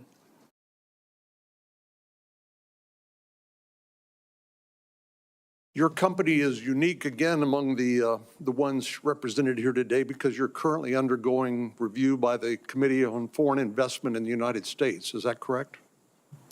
Senator, yes, there are ongoing discussions, and a lot of our Project Texas work is informed by the discussions with many agencies under the CFIUS umbrella. Well, CFIUS is designed specifically to review foreign investments in the United States for national security risks, correct? Yes, I believe so. And your company is currently being reviewed by this interagency committee at the Treasury Department for potential national security risks. Senator, this review is on a acquisition of Musical.ly, which is an acquisition that was done many years ago. I mean, is this a casual conversation, or are you actually providing information to the Treasury Department about how your platform operates for evaluating a potential national security risk? Senator, it's been many years across 2 administrations and a lot of discussions around how our plans are, how our systems work. We have a lot of robust discussions about a lot of detail. 63% of teens, I understand, use TikTok. Does that sound about right? Senator, I cannot verify that. We know we are popular amongst many age groups. The average age in the US today for our user base is over 30, but we're aware we are popular. And you reside in Singapore with your family, correct? Yes, I reside in Singapore and I work here in the United States as well. And do your children have access to TikTok in Singapore? Senator, if they lived in the United States, I will give them access to our under 13 experience. My children are below the age of 13. My question is, in Singapore, do they have access to TikTok, or is that restricted by domestic law? We do not have an under 13 experience in Singapore. We have that in the United States. Because we were deemed a mixed audience app, and we created the under 13 experience in response to that. A Wall Street Journal article published yesterday directly contradicts what your company has stated publicly. According to the journal, employees under the Project Texas say that U.S. user data, including user emails, birth date, IP addresses, continue to be shared with ByteDance staff, again, owned by a Chinese company. Do you dispute that? Yes, Senator. There are many things about that article. They are inaccurate. Where it gets right is that this is a voluntary project that we built. We spent billions of dollars. There are thousands of employees involved, and it's very difficult because it's unprecedented. Why is it important that the data collected from U.S. users be stored in the United States? Senator, this was a project we built in response to some of the concerns that were raised by members of this committee and others. And that was because of concerns that the data that was stored in China could be accessed by the Chinese Communist Party according to the national intelligence laws, correct? Senator, we are not the only company that does business, that has Chinese employees, for example. We're not even the only company in this room that hires Chinese nationals. But in order to address some of these concerns, we have moved the data into the Oracle Cloud infrastructure. We built a 2,000-person team to oversee the management of the data based here. We walled it off from the rest of the organization, and then we open it up to third parties like Oracle, and we will onboard others to give them third-party validation. This is unprecedented access. I think we are unique in taking even more steps to protect user data in the United States. Well, you've disputed the Wall Street Journal story published yesterday. Are you going to conduct any sort of investigation to see whether there's any truth to the allegations made in the article, or are you just going to dismiss them outright? We're not going to dismiss them. So we have ongoing security inspections, not only by our own personnel, but also by third parties to ensure that the system is rigorous and robust.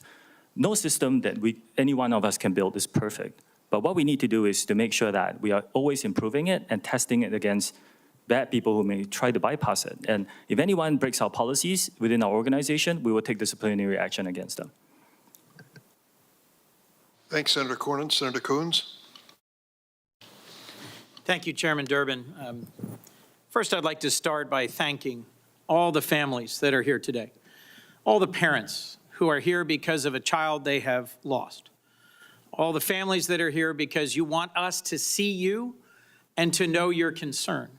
You have contacted each of us in our offices expressing your grief, your loss, your passion, and your concern. And the audience that is watching can't see this. They can see you, the witnesses from the companies, but this room is packed as far as the eye can see. And when this hearing began, many of you picked up and held pictures of your beloved and lost children.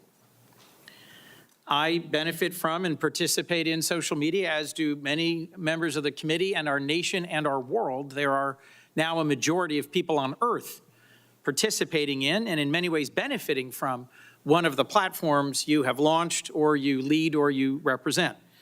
And we have to recognize there are some real positives to social media. It has transformed modern life, but it has also had huge impacts on families, on children, on nations. And there's a whole series of bills championed by members of this committee that tries to deal with the trafficking in illicit drugs, the trafficking in illicit child sexual material, the things that are facilitated on your platforms that may lead to self-harm or suicide. So we've heard from several of the leaders on this committee, the chair and ranking and very talented and experienced senators. The frame that we are looking at this is consumer protection. When there is some new technology, we put in place regulations to make sure that it is not overly harmful. As my friend Senator Klobuchar pointed out, one door flew off of one plane, no one was hurt, and yet the entire Boeing fleet of that type of plane was grounded, and a federal fit-for-purpose agency did an immediate safety review. I'm going to point not to the other pieces of legislation that I think are urgent that we take up and pass, but to the core question of transparency. If you're a company manufacturing a product that is allegedly addictive and harmful, one of the first things we look to is safety information. We try to give our constituents, our consumers, warnings, labels that help them understand what are the consequences of this product and how to use it safely or not. As you've heard pointedly from some of my colleagues, if you sell an addictive, defective, harmful product in this country in violation of regulations and warnings, you get sued.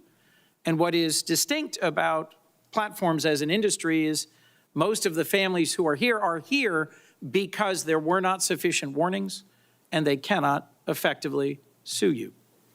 So let me dig in for a moment if I can, because each of your companies voluntarily discloses information about the content and the safety investments you make and the actions you take.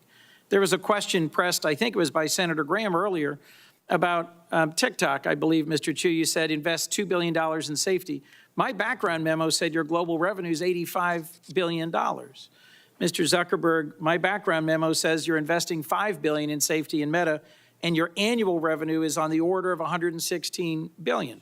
So what matters, you can hear some expressions from the parents in the audience, what matters is the relative numbers and the absolute numbers. Your data folks, if there's anybody in this world who understand data, it's you guys. So I want to walk through whether or not these voluntary measures of disclosure of content and harm are sufficient. Because I would argue we're here because they're not.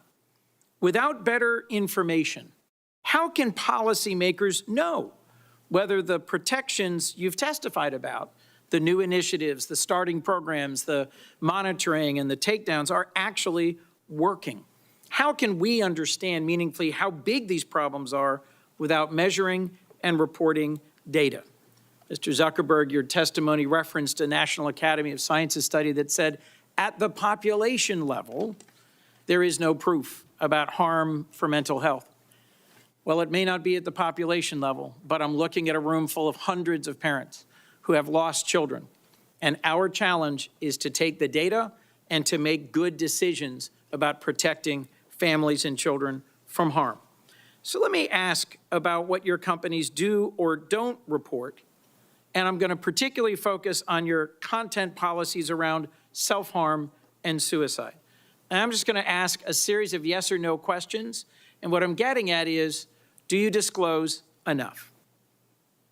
Mr. Zuckerberg, from your policies prohibiting content about suicide or self-harm, do you report an estimate of the total amount of content, not a percentage of the overall, not a prevalence number, but the total amount of content on your platform that violates this policy? And do you report the total number of views that self-harm or suicide-promoting content that violates this policy gets on your platform? Yes, Senator. We pioneered a quarterly reporting on our community standards enforcement across all these different categories of harmful content. We focus on prevalence, which you mentioned, because what we're focused on is what % of the content that we take down. So, Mr. Zuckerberg, I'm going to interrupt you, and you're very talented. I have very little time left. I'm trying to get an answer to a question. Not as a percentage of the total, because remember, it's a huge number, so the percentage is small. But do you report the actual amount of content and the amount of views self-harm content received? No, I believe we focus on prevalence. Correct. You don't. Ms. Yacarina, yes or no? You report it or you don't? Senator, as a reminder, we have less than 1% of our users that are between the ages of 13 and 17. Do you report And the absolute number We of how many report images and how often the viewed? number of posts and accounts that we've taken down. In 2023, Yes. we've taken over almost 1 million posts down that in regards to mental health and self-harm. Mr. Chu, do you disclose the number of appearances of these types of content and how many are viewed before they're taken down? Senator, we disclose the number we take down based on each category of violation and how many of that were taken down proactively before it was reported. Mr. Spiegel? Yes, Senator, we do disclose. Mr. Citron? Yes, we do. So I've got 3 more questions I'd love to walk through if I had unlimited time. I will submit them for the record. The larger point is that platforms need to hand over more content about how the algorithms work, what the content does, and what the consequences are. Not at the aggregate, not at the population level, but the actual numbers of cases so we can understand the content. In closing, Mr. Chairman, I have a bipartisan bill, the Platform Accountability and Transparency Act, co-sponsored by Senators Cornyn, Klobuchar, Blumenthal on this committee and Senator Cassidy and others. It's in front of the Commerce Committee, not this committee. But it would set reasonable standards for disclosure and transparency to make sure that we're doing our jobs based on data. Yes, there's a lot of emotion in this field, understandably. But if we're going to legislate responsibly about the management of the content on your platforms, we need to have better data. Is there any one of you willing to say now that you support this bill? Mr. Chairman, let the record reflect a yawning silence from the leaders of the social media platforms. Thank you. Thanks, Senator Coons. We're on the first of 2 roll calls, and so please understand if some of the members leave and come back, it's no disrespect. They're doing their job. Senator Lee. Thank you, Mr. Chairman. Tragically, survivors of sexual abuse are often repeatedly victimized and re-victimized over and over and over again by having non-consensual images of themselves on social media platforms. There's a NCMEC study that pointed out there was one instance of CSAM that reappeared more than 490,000 times after it had been reported.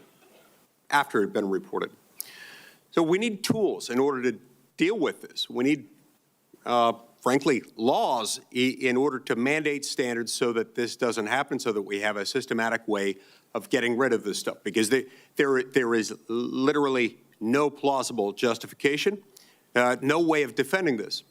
One tool, one that I think would be particularly effective, is a bill that I'll be introducing later today, and I invite all my committee members to join me. It's called the PROTECT Act. The PROTECT Act would, in pertinent part, require websites to verify age and verify that they've received consent of any and all individuals appearing on their site in pornographic images. And it would also require platforms to have meaningful processes for an individual seeking to have images of him or herself removed in a timely manner.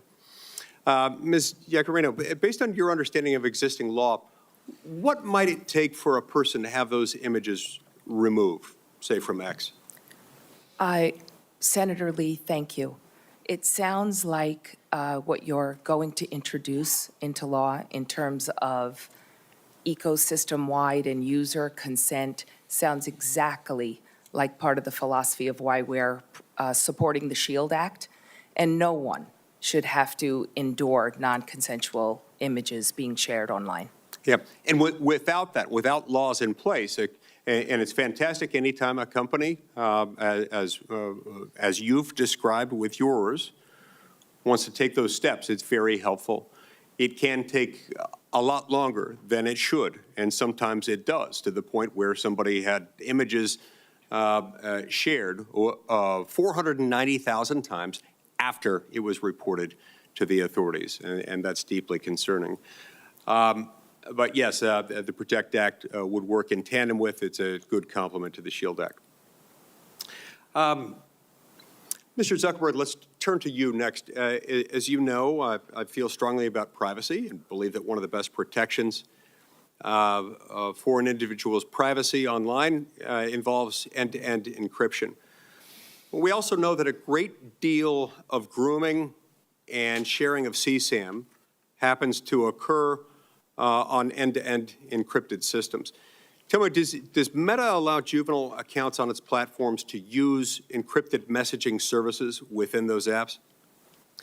Sorry, Senator, what do you mean juvenile? Underage, people under 18. Under 18. We allow people under the age of 18 to use WhatsApp, and we do allow that to be encrypted, yes. Do you have a bottom level age at which they're not allowed to use it? I don't think we allow people. I don't think we allow people under the age of 13. Yep. What about you, Mr. Citron? On Discord, do you allow kids to have accounts to access encrypted messaging? Discord is not allowed to be used by children under the age of 13, and we do not use end-to-end encryption for text messages. We believe that it's very important to be able to respond to well-formed law enforcement requests, and we're also working on proactively building technology. We're working with a nonprofit called Thorn to build a grooming classifier so that our Teen Safety Assist feature can actually identify these conversations if they might be happening, so we can intervene and give those teens tools to get out of that situation or potentially even report those conversations and those people to law enforcement. And encryption, as much as it can prove useful elsewhere, it can be harmful, especially if you're on a site where you know children are being groomed and exploited. If you allow children onto an end-to-end encryption enabled app, that can prove problematic. Now, let's go back to you for a moment, Mr. Zuckerberg. Instagram recently announced that it's going to restrict all teenagers from access to eating disorder material, suicidal ideation themed material, self-harm content, and that's fantastic. That's great. What's odd, what I'm trying to understand is why it is that Instagram is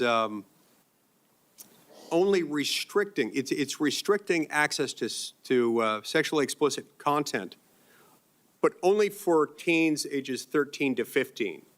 Why not restrict it for 16 and 17-year-olds as well?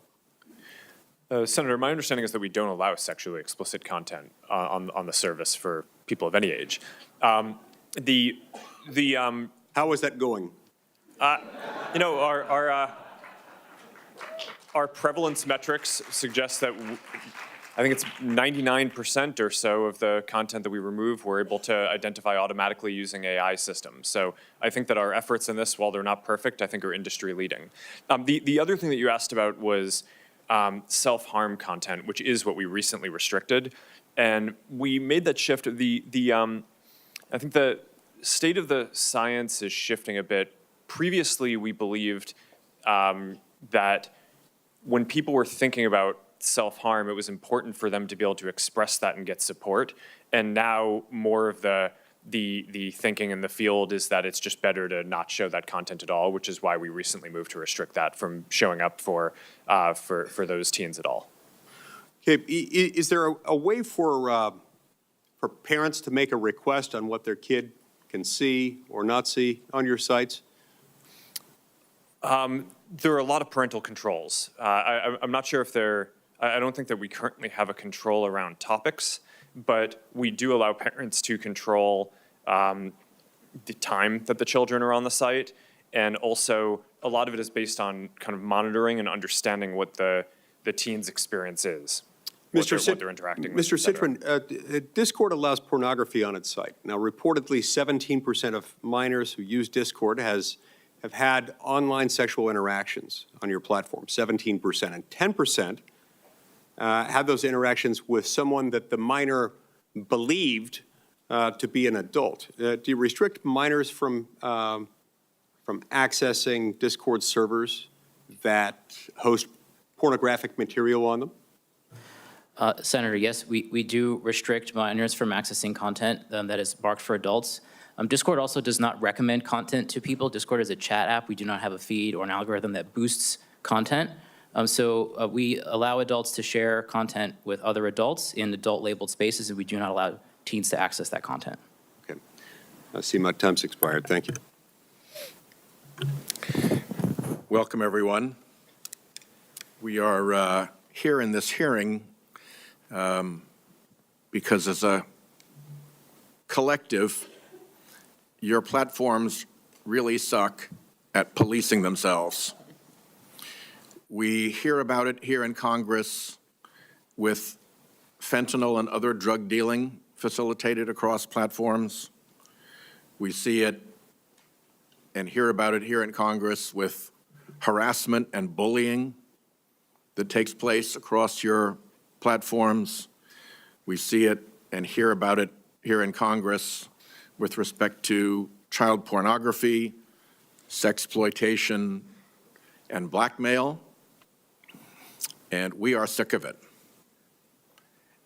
It seems to me that there is a problem with accountability because these conditions continue to persist. In my view, Section 230, which provides immunity from lawsuit, is a very significant part of that problem. If you look at where bullies have been brought to heel recently, whether it's Dominion finally getting justice against Fox News after a long campaign to try to discredit the election equipment manufacturer, or whether it's the moms and dads of the Sandy Hook victims finally getting justice against InfoWars and its campaign of trying to get people to believe that the massacre of their children was a fake put on by them, or even now, more recently, with a writer getting a very significant judgment against Donald Trump after years of bullying and defamation. An honest courtroom has proven to be the place where these things get sorted out. And I'll just describe one case, if I may. It's called Doe versus Twitter. The plaintiff in that case was blackmailed in 2017 for sexually explicit photos and videos of himself, then aged 13 to 14. A compilation video of multiple CSAM videos surfaced on Twitter in 2019.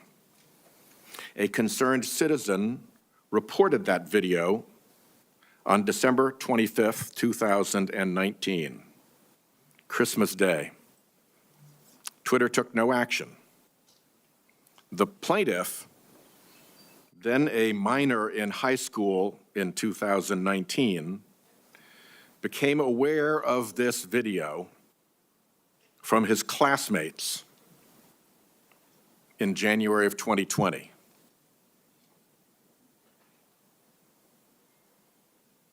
You're a high school kid, and suddenly there's that. That's a day that's hard to recover from. Ultimately, he became suicidal. He and his parents contacted law enforcement and Twitter to have these videos removed on January 21st and again on January 22nd of 2020, and Twitter ultimately took down the video on January 30th, 2020, once federal law enforcement got involved. That's a pretty foul set of facts. And when the family sued Twitter for all those months of refusing to take down the explicit video of this child, Twitter invoked Section 230. And the district court ruled that the claim was barred. There is nothing about that set of facts that tells me that Section 230 performed any public service in that regard. I would like to see very substantial adjustments to Section 230 so that the honest courtroom, which brought relief and justice to E. Jean Carroll after months of defamation, which brought silence, peace, and justice to the parents of the Sandy Hook children after months of defamation and bullying by InfoWars and Alex Jones, and which brought significant justice and an end to the campaign of defamation by Fox News to a little company that was busy just making election machines. So I would, my time is running out. I'll turn to, I guess Senator Cruz is next. But I would like to have each of your companies put in writing what exemptions from the protection of Section 230 you would be willing to accept, bearing in mind the fact situation in Doe versus Twitter, bearing in mind the enormous harm that was done to that young person and that family by the non-responsiveness of this enormous platform over months and months and months and months. Again, think of what it's like to be a high school kid and have that stuff up in the public domain and have the company that is holding it out there in the public domain react so disinterestedly. Okay? Will you put that down in writing for me? 1, 2, 3, 4, 5 yeses. Done. Senator Cruz. Thank you, Mr. Chairman. Social media is a very powerful tool, but we're here because every parent I know, and I think every parent in America, is terrified about the garbage that is directed at our kids. I have 2 teenagers at home, and the phones they have are portals to predators, to viciousness, to bullying, to self-harm. And each of your companies could do a lot more to prevent it. Mr. Zuckerberg, in June of 2023, the Wall Street Journal reported that Instagram's recommendation systems were actively connecting pedophiles to accounts that were advertising the sale of child sexual abuse material. In many cases, those accounts appeared to be run by underage children themselves, often using code words and emojis to advertise illicit material. In other cases, the accounts included indicia that the victim was being sex trafficked. Now, I know that Instagram has a team that works to prevent the abuse and exploitation of children online. But what was particularly concerning about the Wall Street Journal expose was the degree to which Instagram's own algorithm was promoting the discoverability of victims for pedophiles seeking child abuse material.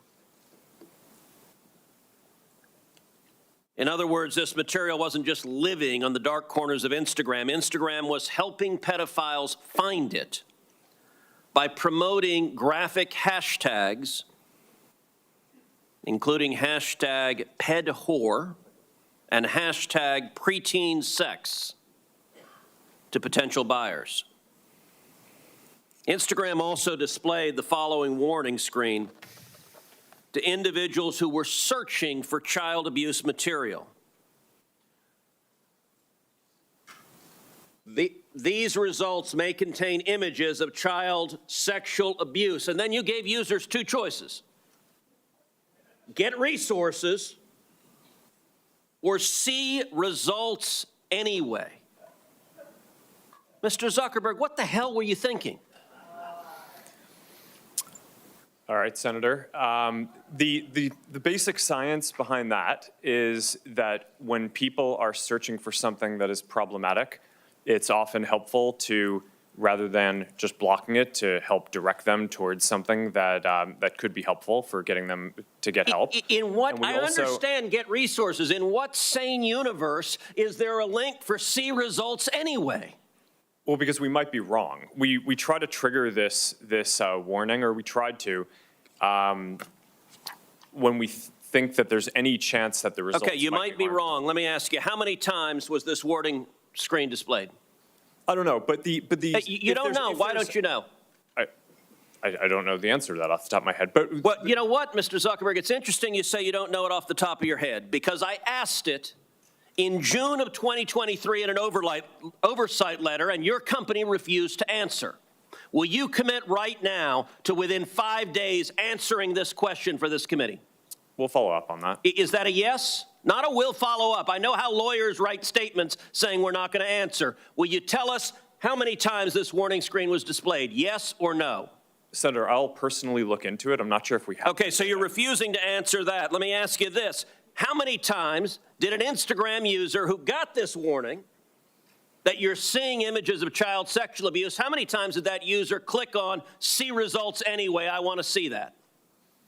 Senator, I'm not sure if we stored that, but I'll personally look into this and we'll follow up after. And what follow-up did Instagram do when you have a potential pedophile clicking on, I'd like to see child porn? What did you do next when that happened? Senator, I think that an important piece of context here is that any context that we think is child sexual Mr. Zuckerberg, abuse, that's called a question.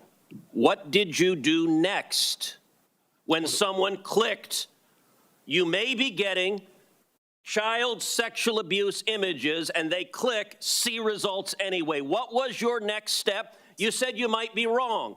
Did anyone examine, was it in fact child sexual abuse material? Did anyone report that user? Did anyone go and try to protect that child? What did you do next? Senator, we take down anything that we think is sexual abuse material on the service, and we do. Did anyone verify whether it was in fact child sexual abuse material?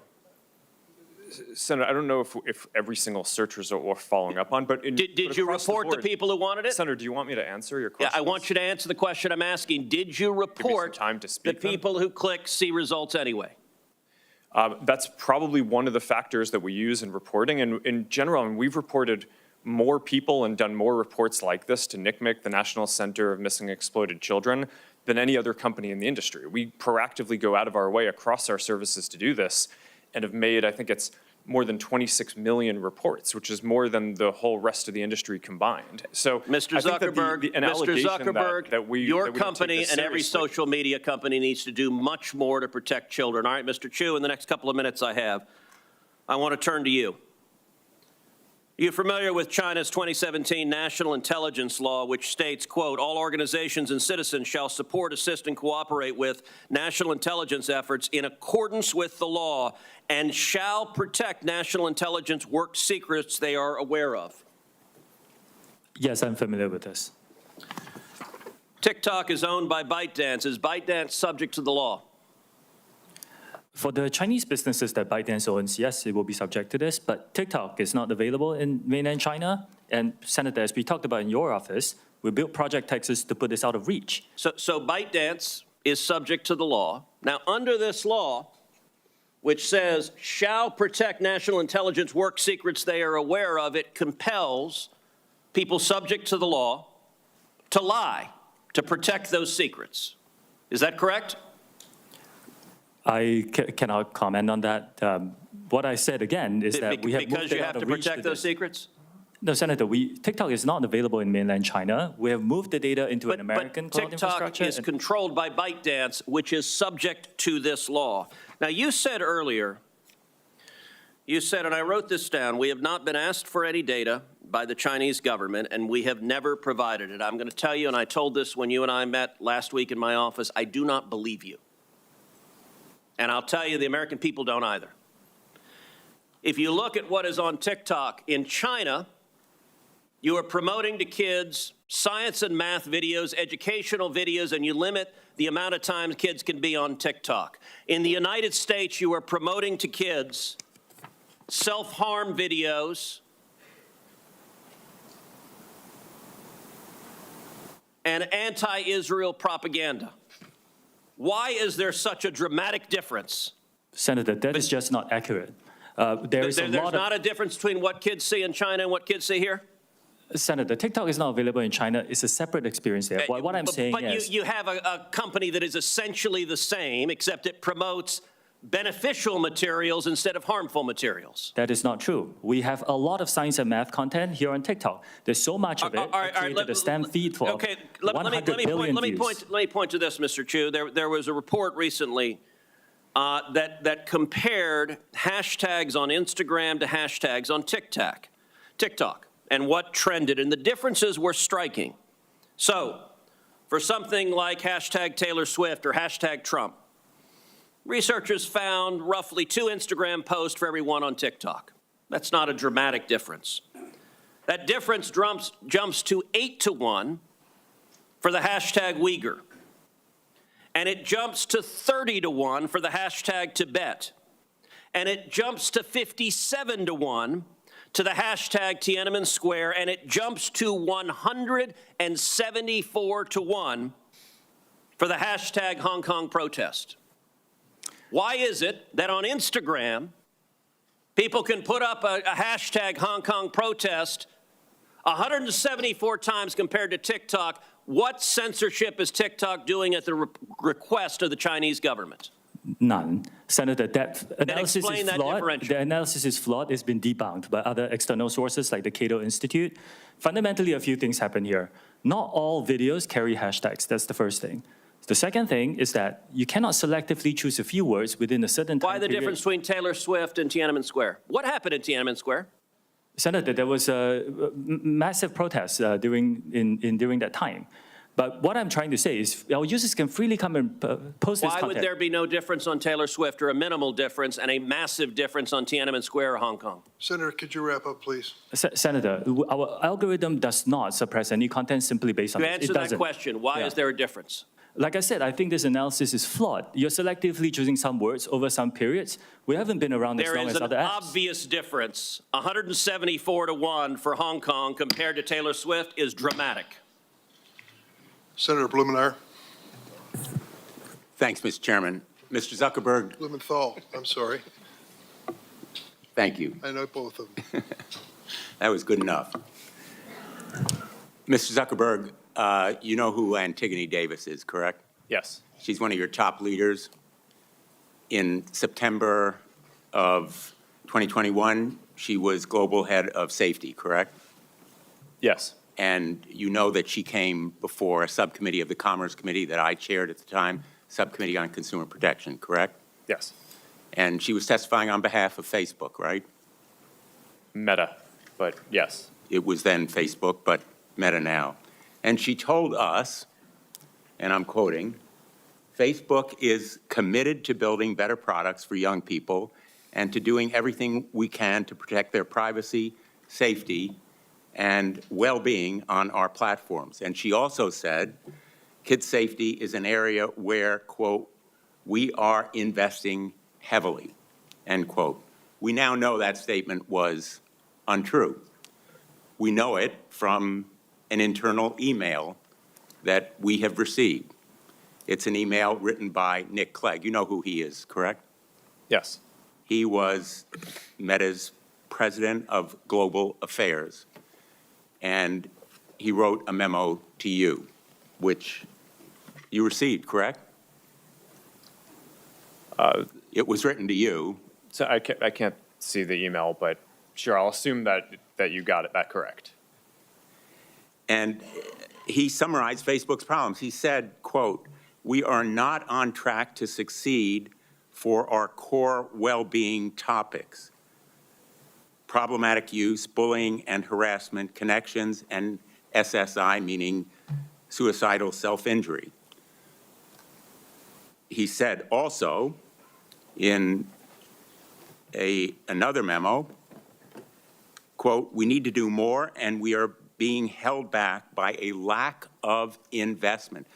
This memo has the date of August 28th, just weeks before that testimony from Antigone Davis, correct? Sorry, Senator, I'm not sure what the date of the testimony was. Well, those are the dates on the emails. Nick Clegg was asking you, pleading with you for resources to back up the narrative, to fulfill the commitments. In effect, Antigone Davis was making promises that Nick Clegg was trying to fulfill, and you rejected that request for 45 to 84 engineers to do well-being or safety. We know that you rejected it from another memo, Nick Clegg's assistant, Tim Colburn, who said, Nick did email Mark, referring to that earlier email, to emphasize his support for the package, but it lost out to the various other pressures and priorities. We've done a calculation that those potentially 84 engineers would have cost Meta about $50 million in a quarter when it earned $9.2 billion. And yet it failed to make that commitment in real terms, and you rejected that request because of other pressures and priorities. That is an example from your own internal document of failing to act, and it is the reason why we can no longer trust Meta and, frankly, any of the other social media to, in effect, grade their own homework. The public, and particularly the parents in this room, know that we can no longer rely on social media to provide the kind of safeguards that children and parents deserve. And that is the reason why passing the Kids Online Safety Act is so critically important. Mr. Zuckerberg, do you believe that you have a constitutional right to lie to Congress? Senator, no, but I mean, well, let me just you just put up a bunch of things. I mean, I'd like the opportunity let me to just respond clarify to for you. In a lawsuit brought by hundreds of parents, some in this very room, alleging that you made false and misleading statements concerning the safety of your platform for children, you argued in not just one pleading, but twice, in December and then in January, that you have a constitutional right to lie to Congress. Do you disavow that filing in court? Senator, I don't know what filing you're talking about, but I testified honestly and truthfully, and I would like the opportunity to respond to the previous things that you showed as well. Well, I have a few more questions, and let me ask others who are here, because I think it's important to put you on record. Who will support the Kids Online Safety Act? Yes or no? Mr. Citron. There are parts of the act that we think are great. No, it's a yes or no question. I'm going to be running out of time, so I'm assuming the answer is no if you can't answer yes. We very much think that the national privacy standard would be great. Mr. Siegel? Senator, we strongly support the Kids Online Safety Act, and we've already implemented many of its core provisions. Thank you. I welcome that support, along with Microsoft's support. Mr. Chu? Senator, with some changes, we can support it. Well, in its present form, do you support it? Yes or no? We are aware that some groups have raised some concerns. It's important to understand I'll take that as a no. Ms. Yaccarino? Senator, we support COSA and will continue to make sure that it accelerates and make sure it continues to offer community for teens that are seeking that voice. Mr. Zuckerberg? Senator, we support the age-appropriate content standards, but would have some suggestions yes or no, on how to Mr. implement Zuckerberg? it. Do you support the Kids Online Safety Act? Senator, it's a measure these are that is nuanced public, things. and I'm just asking whether you'll support it or not. These are nuanced things. I think that the basic spirit is right. I think the basic ideas in it are right, and there are some ideas that I would debate how to best implement them. Unfortunately, I don't think we can count on social media as a group or big tech to support this measure. And in the past, we know it's been opposed by armies of lawyers and lobbyists. We're prepared for this fight, but I am very, very glad that we have parents here, because tomorrow we're going to have an advocacy day. And the folks who really count, the people in this room who support this measure, are going to be going to their representatives and their senators, and their voices and faces are going to make a difference. Senator Schumer has committed that he will work with me to bring this bill to a vote, and then we will have real protection for children and parents online. Thank you, Mr. Chairman. Thank you, Senator Blumenthal. We have a vote on, as Senator Cotton, have you voted on and Senator Hawley, you haven't voted yet. You're next. And I don't know how long the vote will be open, but I'll turn over to you. Thank you, Mr. Chairman. Mr. Zuckerberg, let me start with you. Did I hear you say in your opening statement that there's no link between mental health and social media use? Senator, what I said is I think it's important to look at the science. I know it's people widely talk about this as if that is something that's already been proven, and I think that the bulk of the scientific evidence does not support that. Well, really, let me just remind you of some of the science from your own company. Instagram studied the effect of your platform on teenagers. Let me just read you some quotes from the Wall Street Journal's report on this. Company researchers found that Instagram is harmful for a sizable percentage of teenagers, most notably teenage girls. Here's a quote from your own study. Quote, "We make body image issues worse for 1 in 3 teen girls." Here's another quote. "Teens blamed Instagram," this is your study, "for increases in the rate of anxiety and depression. This reaction was unprompted and consistent across all groups." That's your study. Senator, we try to understand the feedback and how people feel about the services. We can improve. Wait a minute, your own study says that you make life worse for 1 in 3 teenage girls. You increase anxiety and depression. That's what it says, and you're here testifying to us in public that there's no link. You've been doing this for years. For years, you've been coming in public and testifying under oath that there's absolutely no link. Your product is wonderful. The science is nascent, full speed ahead, while internally, you know full well your product is a disaster for teenagers. Senator, and yet you keep right on doing what you're doing, right? That's not true.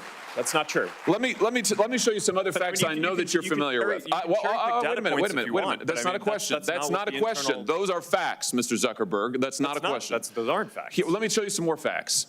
Here's some information from a whistleblower who came before the Senate, testified under oath in public. He worked for you. It's a senior executive. Here's what he showed he found when he studied your products. So, for example, this is girls between the ages of 13 and 15 years old. 37% of them reported that they had been exposed to nudity on the platform unwanted in the last 7 days. 24% said that they had experienced unwanted sexual advances they'd been propositioned in the last 7 days. 17% said they had encountered self-harm content pushed at them in the last 7 days. Now, I know you're familiar with these stats because he sent you an email where he lined it all out. I mean, we've got a copy of it right here. My question is, who did you fire for this? Who got fired because of that? Senator, we study all of this because it's important and we want to improve our services. Well, you just told me a second ago you studied it, that there was no linkage. Who did you fire? I said you mischaracterized. 37% of teenage girls between 13 and 15 were exposed to unwanted nudity in a week on Instagram. You knew about it. Who did you fire? Senator, this is why we're building all Who did you fire? Tools. Senator, I don't think that's. Who did you fire? I'm not going to answer that. Because you didn't fire anybody, right? You didn't take any significant action. It's appropriate to talk about like individual it's not appropriate. HR decisions. Do you know who's sitting behind you? You've got families from across the nation whose children are either severely harmed or gone, and you don't think it's appropriate to talk about steps that you took? The fact that you didn't fire a single person? Let me ask you this. Have you compensated any of the victims? Sorry? Have you compensated any of the victims? These girls, have you compensated them? I don't believe so. Why not? Don't you think they deserve some compensation for what your platform has done? Help with counseling services? Help with dealing with the issues that your service has caused? Our job is to make sure that we build tools to help keep people safe. Are you across going our to platform. compensate them? Senator, our job and what we take seriously is making sure that we build industry-leading tools to find harmful content, make money. take it off the services. To make money. And to build tools that empower parents. So you that didn't help take more any people. action, you didn't That's take not any true, action, Senator. you didn't fire anybody, you haven't That's not true. compensated a That's single not- victim. that's Let not me what I ask you said. this, let me ask you this. There's families of victims here today. Have you apologized to the victims?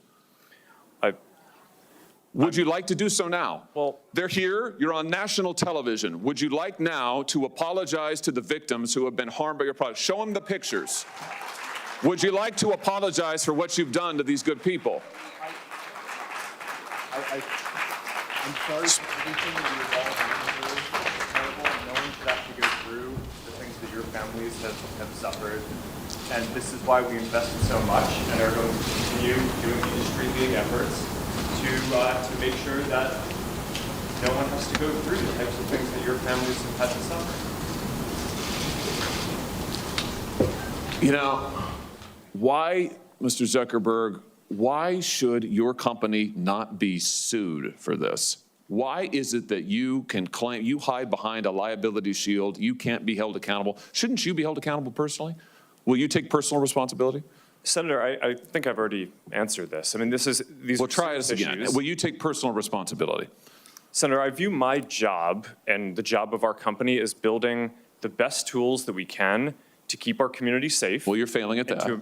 Well, Senator, we're doing an industry-leading effort. We build AI tools Nonsense. Your product is killing people. Will you personally commit to compensating the victims? You're a billionaire. Will you commit to compensating the victims? Will you set up a compensation fund with your I money? think these are With your money. complicated- Senator, these are complicated Yes, issues. no, that's not a complicated question, though. That's a Senator, yes or no. this is- Will you set up a victims' compensation fund with your money, the money you made on these families sitting behind you? Yes or no? Senator, I don't think that's, my job is to Sounds make like sure a that we no. build good tools. My Sounds job like a is to no. make sure that, Your job is to be responsible for what your company has done. You've made billions of dollars on the people sitting behind them. Are you here? You've done nothing to help them. You've done nothing to compensate them. You've done nothing to put it right. You could do so here today, and you should. You should, Mr. Zuckerberg. Before my time expires, Mr. Chu, let me just ask you, your platform, why should your platform not be banned in the United States of America? You are owned by a Chinese communist company or a company based in China. The editor-in-chief of your parent company is a Communist Party secretary. Your company has been surveilling Americans for years. According to leaked audio from more than 80 internal TikTok meetings, China-based employees of your company have repeatedly accessed non-public data of United States citizens. Your company has tracked journalists improperly gaining access to their IP addresses, user data, in an attempt to identify whether they're writing negative stories about you. Why should, your platform is basically an espionage arm for the Chinese Communist Party. Why should you not be banned in the United States of America? Senator, I disagree with your characterization. Many of what you have said, we have explained in a lot of detail. TikTok is used by 170 million Americans. I know, and every single one of those Americans are in danger from the fact that you track their keystrokes, you track their app usage, you track their location data, and we know that all of that information can be accessed by Chinese employees who are subject to the dictates of the Chinese Communist Party. Why should you not be banned in this country? Senator, that is not accurate. A lot of what you describe we collect, we don't. It is 100% accurate. Do you deny that repeatedly Americans' data has been accessed by ByteDance employees in China? We built a project that cost us billions of dollars to stop that, and we have made a lot of progress. And it hasn't been stopped. According to the Wall Street Journal report from just yesterday, even now, ByteDance workers, without going through official channels, have access to the private information of American citizens. I'm quoting from the article, private information of American citizens, including their birth date, their IP address, and more. That's now. Senator, as we know, the media doesn't always get it right. What we have. But the Chinese Communist Party does? I'm not saying that. What I'm saying is that we have spent billions of dollars to build this project. It's rigorous, it's robust, it's unprecedented, and I'm proud of the work that the 2,000 employees are doing to protect the data. It's not protected. That's the problem, Mr. Chu. It's not protected at all. It's subject to Communist Chinese Party inspection and review. Your app, unlike anybody else sitting here, and heaven knows I've got problems with everybody here, but your app, unlike any of those, is subject to the control and inspection of a foreign hostile government that has actively trying to track the information of whereabouts of every American that they get their hands on. Your app ought to be banned in the United States of America for the security of this country. Thank you, Mr. Chairman. Senator Hirono. Thank you, Mr. Chairman. As we've heard, children face all sorts of dangers when they use social media, from mental health harms to sexual exploitation, even trafficking. Sex trafficking is a serious problem in my home state of Hawaii, especially for Native Hawaiian victims. That social media platforms are being used to facilitate this trafficking, as well as the creation and distribution of C-SCAM is deeply concerning, but it's happening. For example, several years ago, a military police officer stationed in Hawaii was sentenced to 15 years in prison for producing C-SCAM as part of his online exploitation of a minor female. He began communicating with this 12-year-old girl through Instagram. He then used Snapchat to send her sexually explicit photos and to solicit such photos from her. He later used these photos to blackmail her. And just last month, the FBI arrested a neo-Nazi cult leader in Hawaii who lured victims to his Discord server. He used that server to share images of extremely disturbing child sexual abuse material interspersed with neo-Nazi imagery. Members of his child exploitation and hate group are also present on Instagram, Snapchat, X, and TikTok, all of which they use to recruit potential members and victims.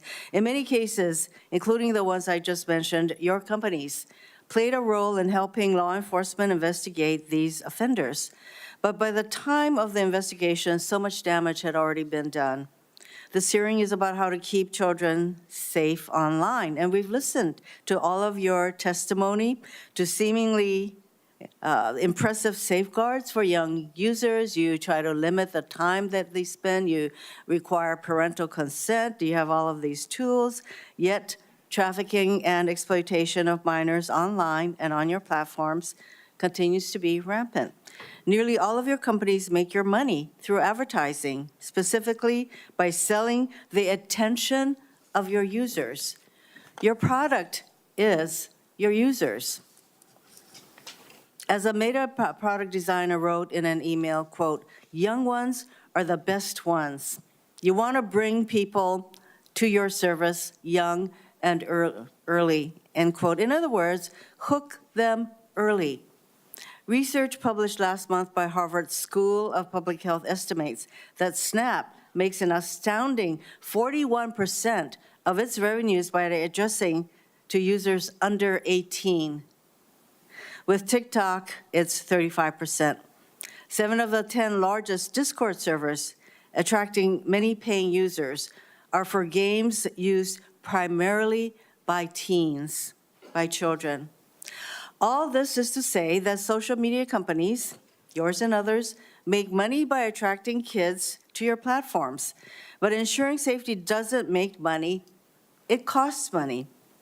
If you are going to continue to attract kids to your platforms, you have an obligation to ensure they are safe on the platforms, because the current situation is untenable. That is why we're having this hearing.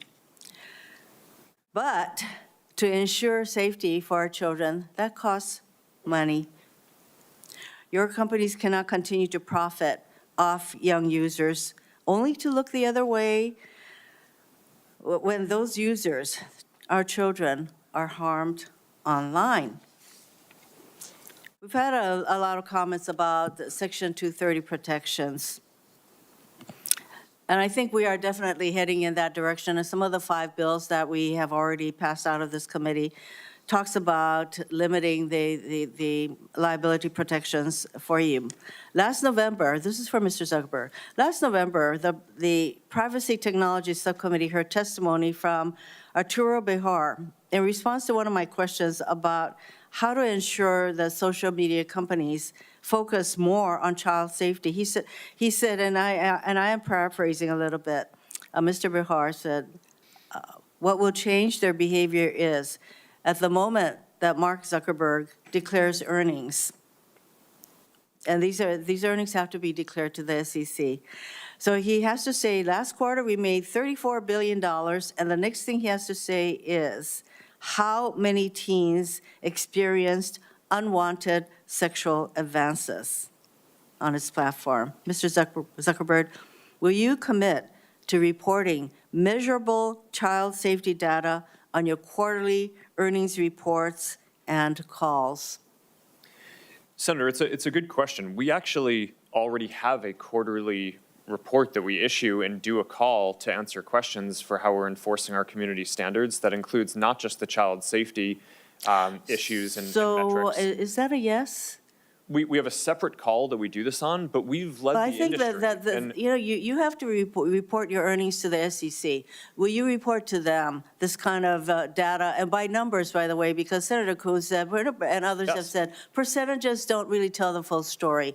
Will you report to the SEC the number of teens, and sometimes you don't even know whether they're teens or not because they just claim to be adults. Will you report the number of underage children on your platforms who experience unwanted CSAM and other kinds of messaging that harm them? Will you commit to citing those numbers to the SEC when you make your quarterly report? Well, Senator, I'm not sure it would make as much sense to include it in the SEC filing, but we file it publicly so that way everyone can see this. And I'd be happy to follow up and talk about what specific metrics. I think the specific things that some of the ones that you just mentioned around underage people on our services, we don't allow people under the age of 13 on our service. So if we find anyone who's under the age of 13, we remove them from our service. Now, I'm not saying that people don't lie and that there aren't anyone who's under the age of 13 who's using it, but we're not going to be able to count how many people there are, because fundamentally, if we identify that someone is underage, we remove them from the service. I think that's really important that we get actual numbers, because these are real human beings. That's why all these parents and others are here, because each time that a young person is exposed to this kind of unwanted material and they get hooked, it is a danger to that individual. So I'm hoping that you are saying that you do report this kind of information to, if not the SEC, that it is made public. I think I'm hearing that, yes, you do. So. Yes, Senator, I think we report more publicly on our enforcement than any other company in the industry. And we're very supportive of transparency measures. I am running out of time, Mr. Zuckerberg, but so I will follow up with what exactly it is that you do report. Again, for you, when Meta automatically places young people's accounts, and you testified to this, on the most restrictive privacy and content sensitivity sessions, and yet teens are able to opt out of these safeguards. Isn't that right? Yeah. It's not mandatory that they remain on these settings. They can opt out. Senator, yes, we default teens into a private account so that way they have a private and restricted experience, but some teens want to be creators and want to have content that they share more broadly, and I don't think that that's something that should just blanketly be banned. Why not? I think it should be mandatory that they remain on the more restrictive settings. Senator, I think that there's somewhere. I mean, a lot of teens create amazing things, and I think with the right supervision and parenting and controls, I think that that's I don't think that that's the type of thing that you want to just not allow anyone to be able to do. I think you want to make it so that my time is up, but I have to say that there is an argument that you all make for every single thing that we are proposing, and I share the concern that I have about the blanket limitation on liabilities that we provide all of you, and I think that has to change, and that is on us, on Congress, to make that change. Thank you, Mr. Chairman. Thank you, Senator Rono. Senator Cott. Mr. Chu, let's cut straight to the chase. Is TikTok under the influence of the Chinese Communist Party? No, Senator, we are a private business. Okay, so you can see that your parent, ByteDance, is subject to the 2017 National Security Law, which requires Chinese companies to turn over information to the Chinese government and conceal it from the rest of the world. You concede that, correct? Senator, the Chinese Yes or no business, question, you conceded it early. any company that does, any global business that does business in China has to follow their local Okay. laws. Isn't it the case that ByteDance also has an internal Chinese Communist Party committee? Like I said, all businesses that operate in China have to follow their local law. So your parent company is subject to the national security law that requires it to answer to the party. It has its own internal Chinese Communist Party committee. You answer to that parent company, but you expect us to believe that you're not under the influence of the Chinese Communist Party? I understand this concern, Senator, which is why we built Okay, Project Texas. it was a yes or no question. Okay. Well, you used to work for ByteDance, didn't you? You were the CFO for ByteDance? That is correct, Senator. In April 2021, while you were the CFO, the Chinese Communist Party's China Internet Investment Fund purchased a 1% stake in ByteDance's main Chinese subsidiary, the ByteDance Technology Company. In return for that so-called 1% golden share, the party took one of 3 board seats at that subsidiary company. That's correct, isn't it? It's for the Chinese business. Is that correct? It's for the Chinese business, yes. That deal was finalized on April 30th, 2021. Isn't it true that you were appointed the CEO of TikTok the very next day on May 1, 2021? Well, it's a coincidence. It's a coincidence that you were the CFO, Senator, that the Chinese Communist Party took its golden share in its board seat, and the very next day you were appointed the CEO of TikTok? That's a hell of a coincidence. It really is, Senator. Yeah, it is. Okay. And before ByteDance, you were at a Chinese company called Xiaomi, is that correct? Yes, I used to work around the world. Where did you live when you worked at Xiaomi? I lived in China, like many expats. Where exactly? In Beijing, in China. How many years did you live in Beijing? Senator, I worked there for about 5 years. So you lived there for 5 years? Yes. Isn't it the case that Xiaomi was sanctioned by the United States government in 2021 for being a communist Chinese military company? I'm here to talk about TikTok. I think they then had a lawsuit and it was overturned. I can't remember the details. No, it's another company. The Biden administration that reversed those sanctions, just like, by the way, they reversed the terrorist designation on the Houthis in Yemen. How's that working out for them? But it was sanctioned as a Chinese communist military company. So you said today, as you often say, that you live in Singapore.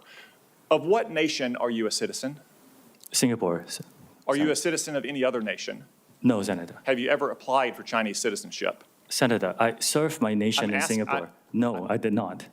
Do you have a Singaporean passport? Yes, and I served my military for two and a half years in Singapore. Do you have any other passports from any other nations? No, Senator. Your wife is an American citizen. Your children are American citizens. That's correct. Have you ever applied for American citizenship? No, not yet. Okay. Have you ever been a member of the Chinese Communist Party? Senator, I'm Singaporean. No. Have you ever been associated or affiliated with the Chinese Communist Party?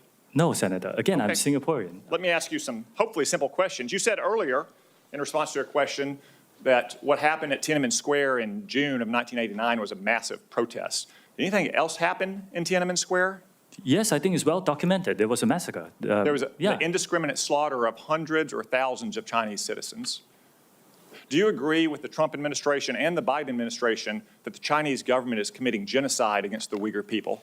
Senator, I've said this before. I think it's really important that anyone who cares about this topic or any topic can freely express themselves on TikTok. It's a very simple question that unites both parties in our country and governments around the world. Is the Chinese government committing genocide against the Uyghur people? Senator, anyone, including, you can come into TikTok and talk about this topic I'm asking you, or any topic that matters to you. You are a worldly, cosmopolitan, well-educated man who's expressed many opinions on many topics. Is the Chinese government committing genocide against the Uyghur people? Actually, Senator, I talk mainly about my company, and I'm here to talk about what TikTok does. Yes or no? You're here to give testimony that's truthful and honest and complete. Let me ask you this. Joe Biden last year said that Xi Jinping was a dictator. Do you agree with Joe Biden? Is Xi Jinping a dictator? Senator, I'm not going to comment on any world leaders. Why won't you answer these very simple questions? Senator, it's not appropriate for me as a businessman to comment on world leaders. Are you scared that you'll lose your job if you say anything negative about the Chinese Communist Party? I disagree that. You will find content that is critical of China on our platform. The next time you go on, are you scared that you'll be arrested and disappear the next time you go to mainland China? Senator, you will find content that's critical of China and any other country freely on TikTok. Okay. Let's turn to what TikTok, a tool of the Chinese Communist Party, is doing to America's youth. Does the name Mason Edens ring a bell? Senator, you may have to give me more specifics if you don't mind. Yeah, he was a 16-year-old Arkansan. After a breakup in 2022, he went on your platform and searched for things like inspirational quotes and positive affirmations. Instead, he was served up numerous videos glamorizing suicide until he killed himself by gun. What about the name Chase Nazca? Does that ring a bell?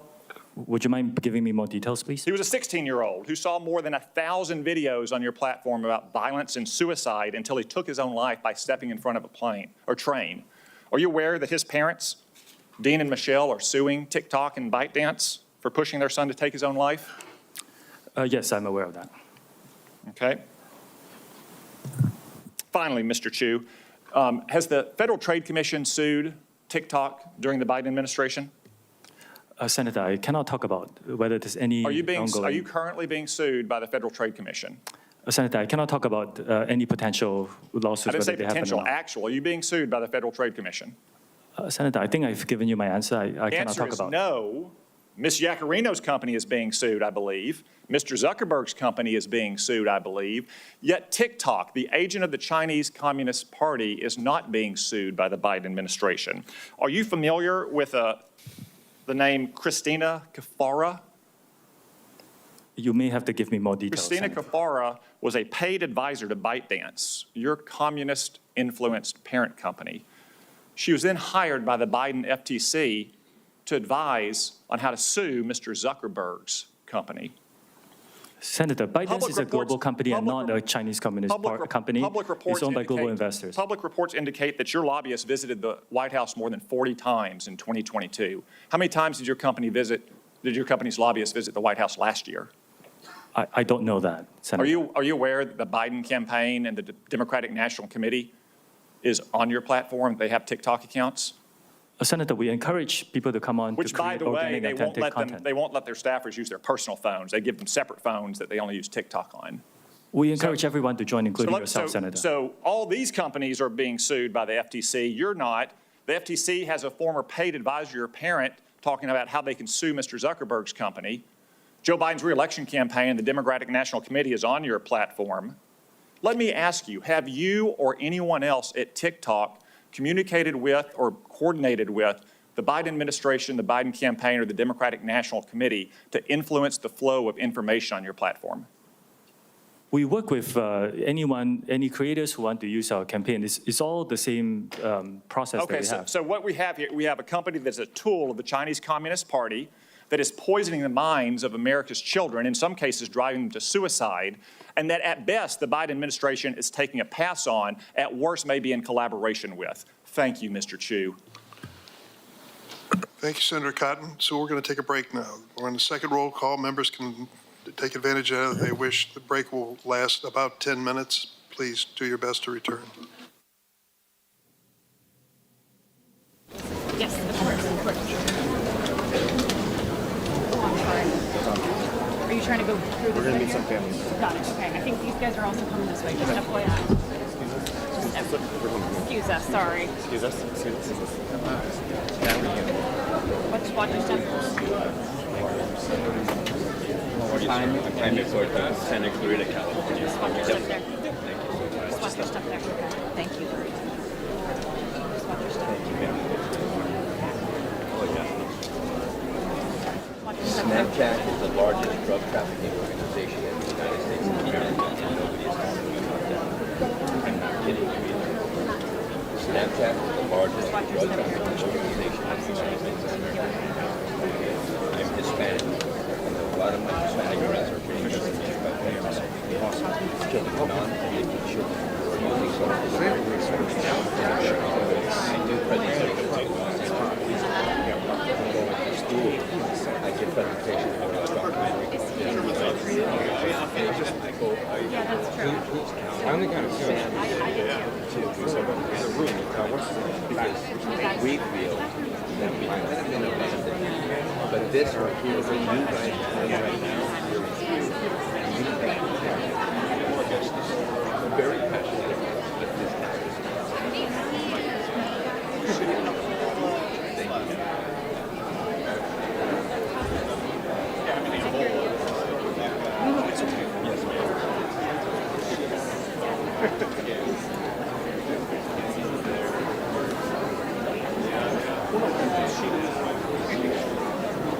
Oh, I know they did. I know they did. By the way, they're saying that we're not been able to sue. I apologize for interrupting. We have an attorney that doesn't have an active I get it. I get it. 12 allegations survived to go to trial and full discovery. The broadest power anyone's ever had against a social media company. And if we break through, none of this will be necessary. This is the very first time that we've been able to put a cheek in their social media victims law firm has been representing us for 3 months in Washington State. Here today, otherwise it's just going to be out of hand.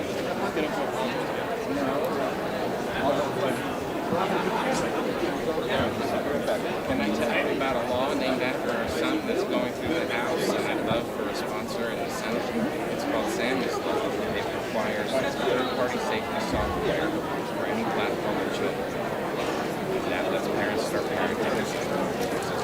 There's visibility to anything illegal that happens on this platform. Software's out there. Arc.us is the place you can go to see the biggest one. And none of the platforms here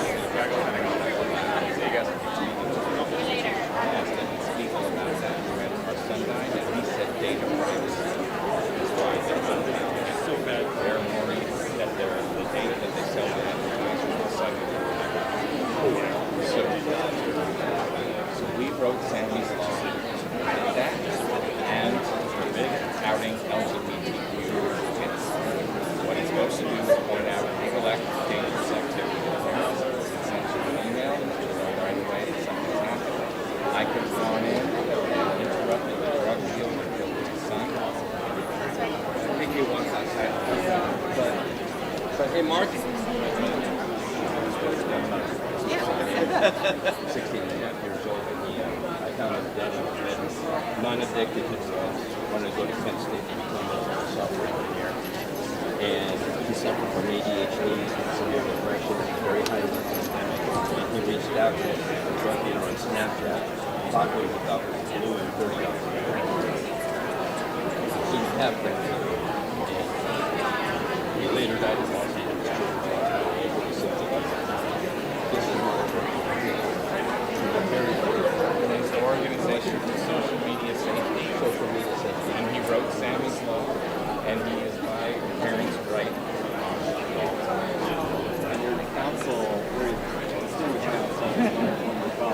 Long time ago, I'm probably Very lucky.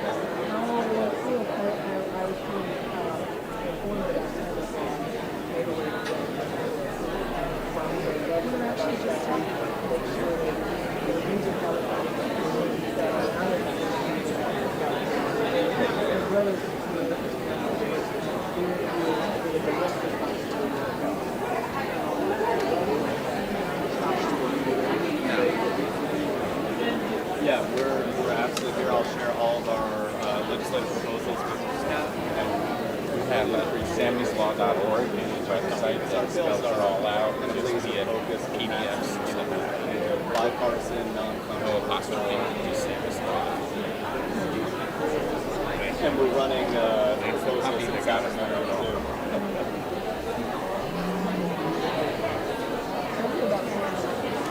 So Sammy was 16 when he passed away. He's a football player. She's in school. And we caught him mining Bitcoin in our closet. He was determined to be the world's first billionaire.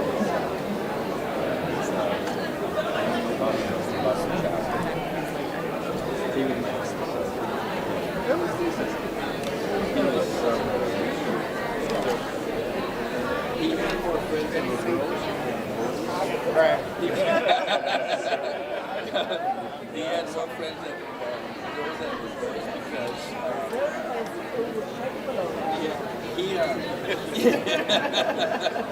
they said because he gave the best girlfriend advice in the whole world. He would open doors when they went to go sit down. He would pull out their chairs. Here's another picture. And he's expensive. He left Tom's Yes.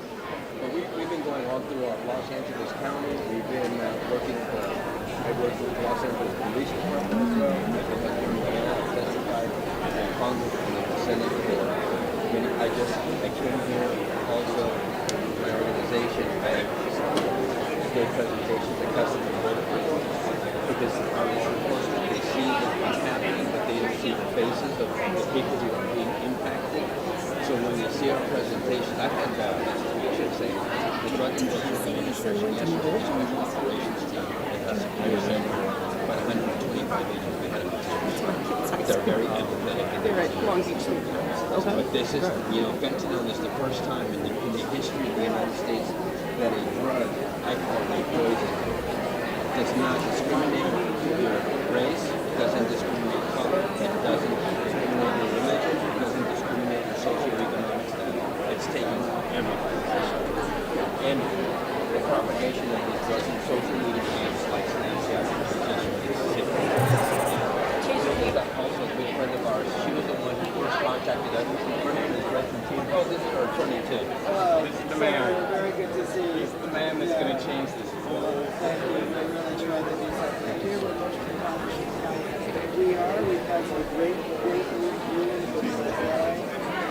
We like California law better than federal law. So we're going to stay with it. That would be great.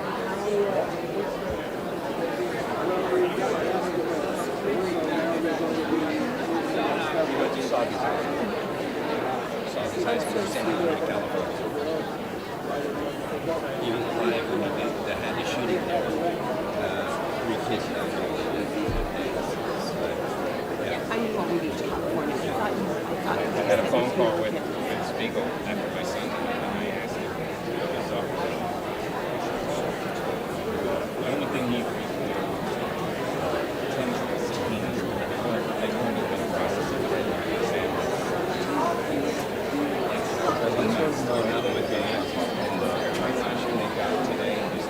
Oh, I can give you my card, and you can look at our website and look at our documentary and see. It's only 22 minutes long, but that's what we use in all the junior high schools to raise awareness and educate the kids on the dangers, the inherent dangers of anything, especially young people. Still, I don't know why I couldn't just turn back to the parents. There's 20 guys know that Thank you. Yes, thank you for this. And I'm looking forward to the documentary. Yes, please watch it. You'll find it on our website. I will. Thank you so much.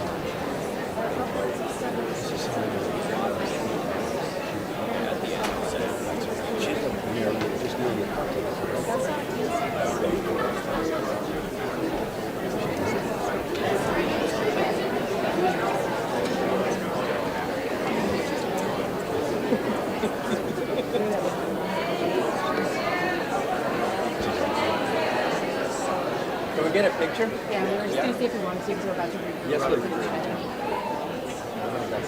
I'm just worried. I'm just a constituent. I belong with my husband in his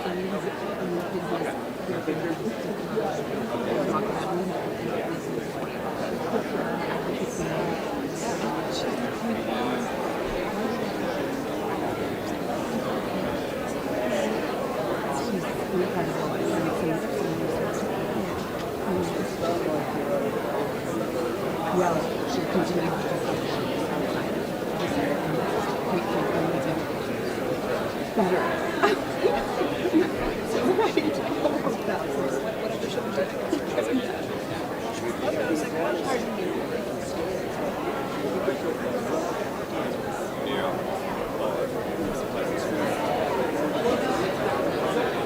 How are you? So nice to see you.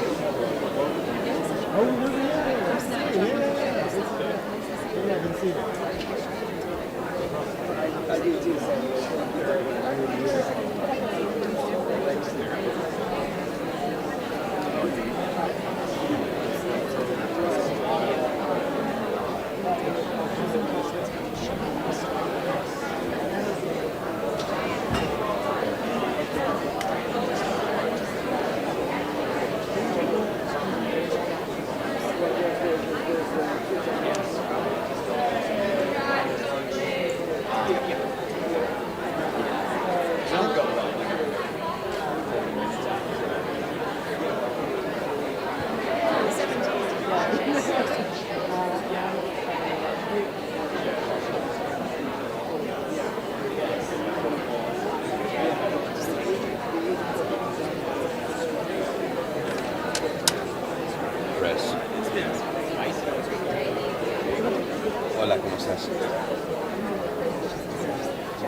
pleasure meeting you. I'll be in touch.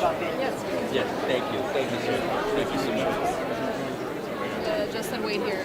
Texios get seated. I don't know when they're going to get seated. That would be Andrew Solomon, and I just ran out of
Senate Judiciary Committee will resume. We have 9 senators who have not asked questions yet in 7-minute rounds. And we'll turn first to Senator Padilla. Thank you, Mr. Chair. Colleagues, as we reconvene, I'm proud once again to share that I am one of the few senators with younger children. And I lead with that because as we are having this conversation today, it's not lost on me that between my children, who are all now in the teen and preteen category, and their friends, I see this issue very up close and personal.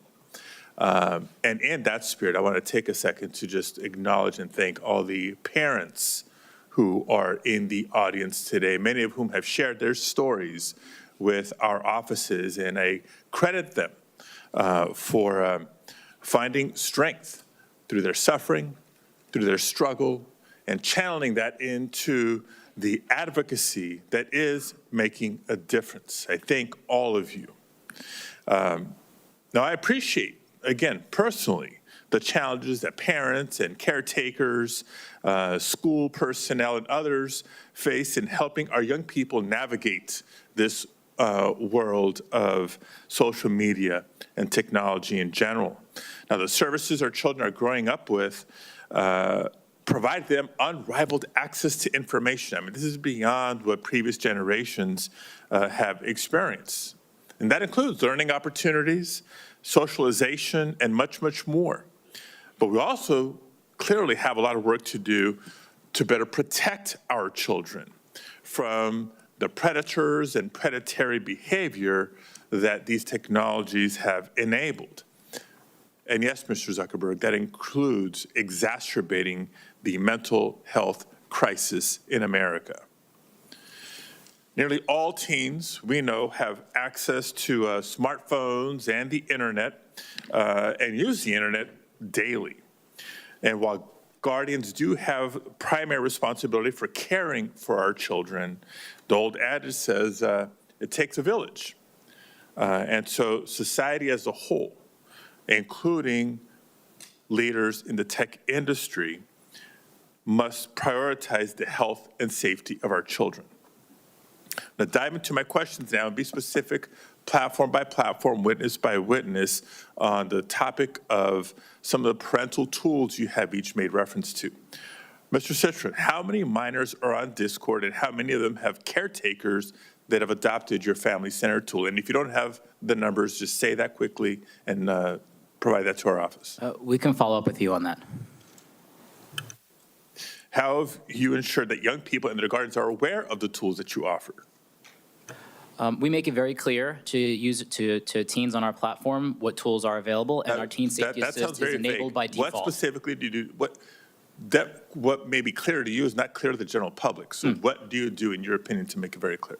So our Teen Safety Assist, which is a feature that helps teens keep themselves safe, in addition to blocking and blurring images that may be sent to them, that is on by default for teen accounts, and it cannot be turned off.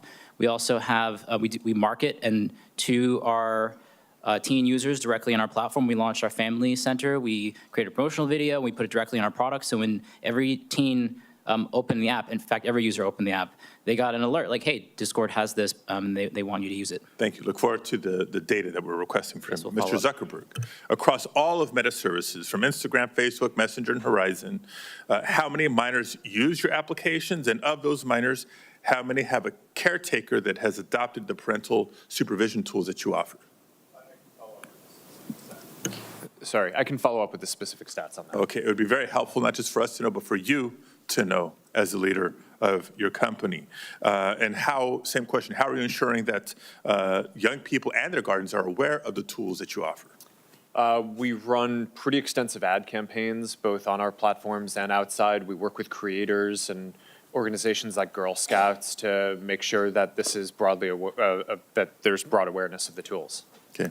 Mr. Spiegel, how many minors use Snapchat? And of those minors, how many have caretakers that are registered with your family center?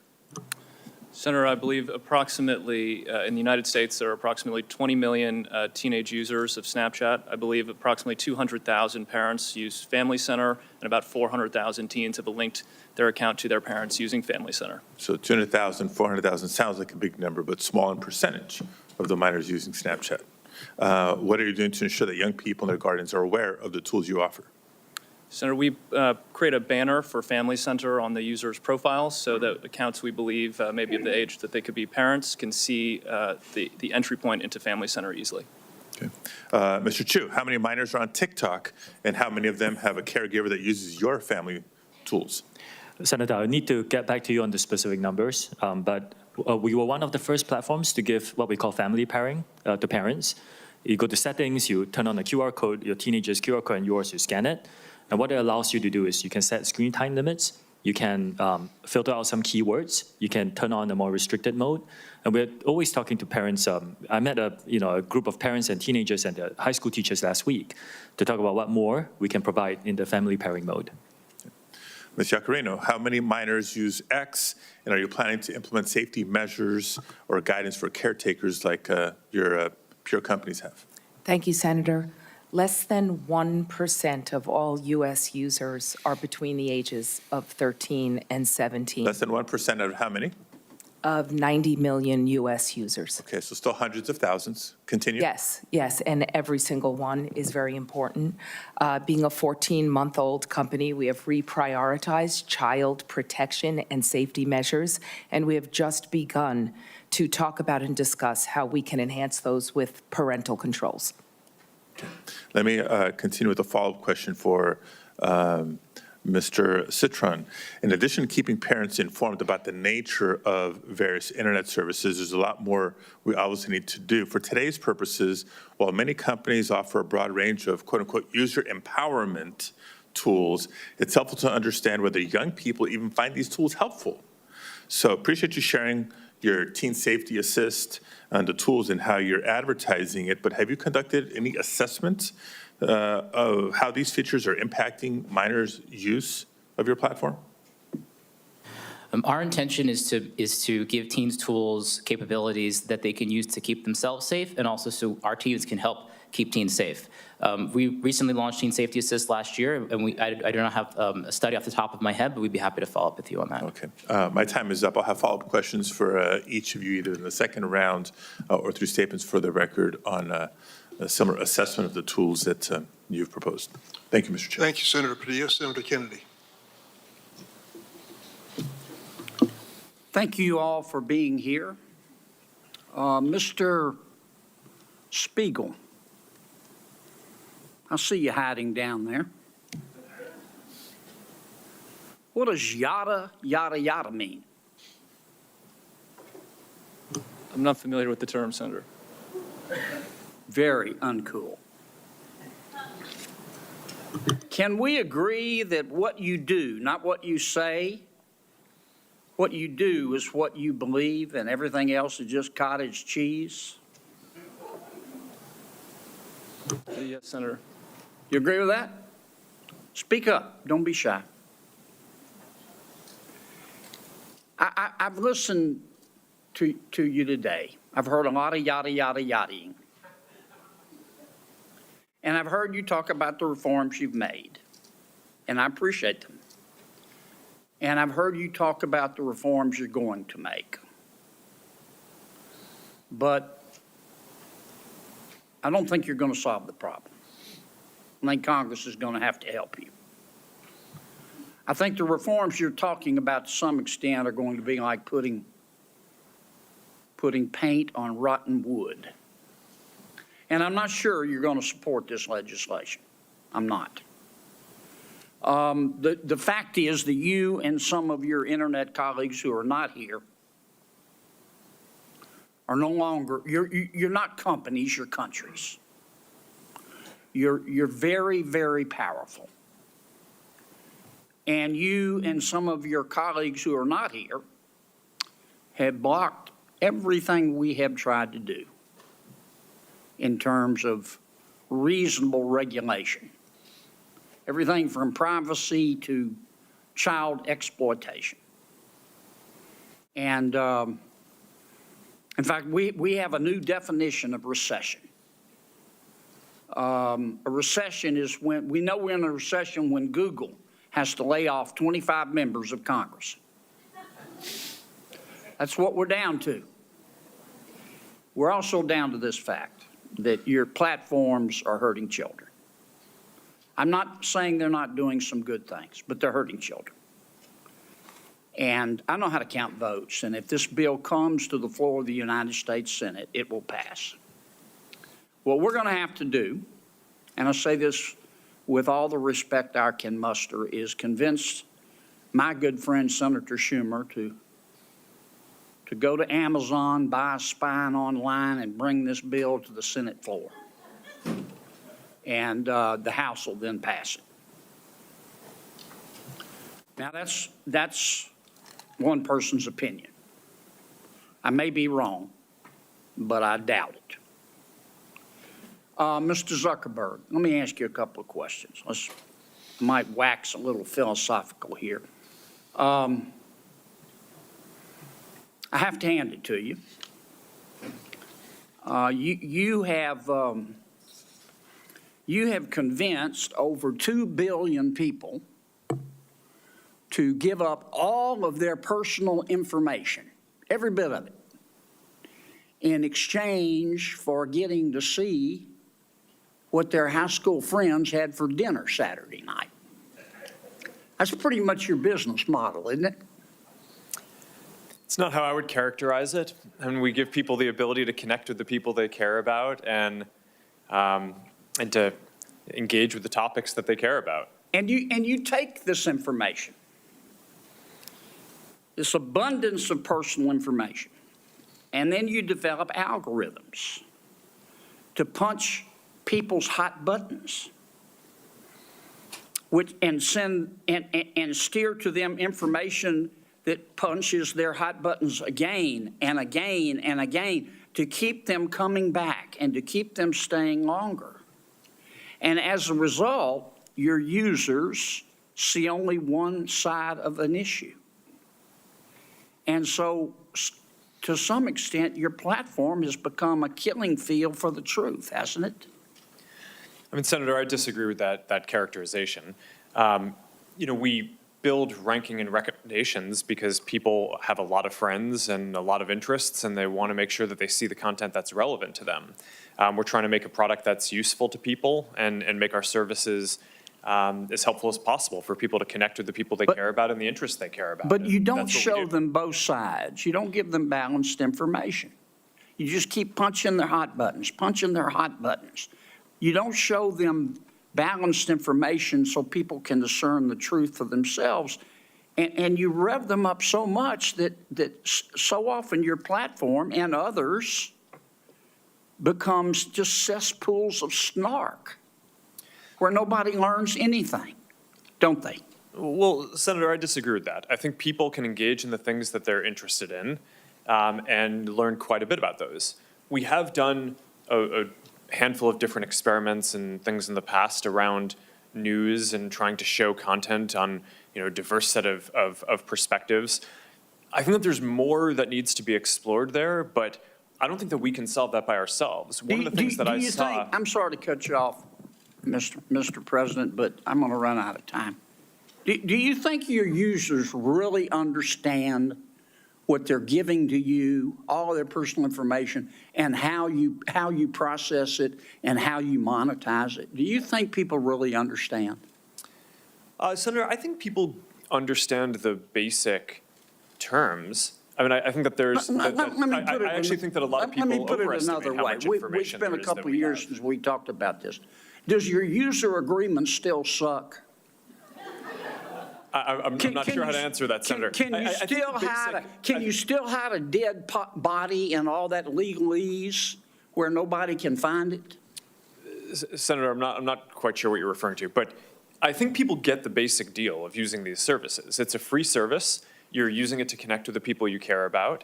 If you share something with people, other people will be able to see your information. It's inherently, if you're putting something out there to be shared publicly or with a private set of people, it's, you're inherently putting it out there. So I think people get that basic part of how the service works. But Mr. Zuckerberg, you're in the foothills of creepy.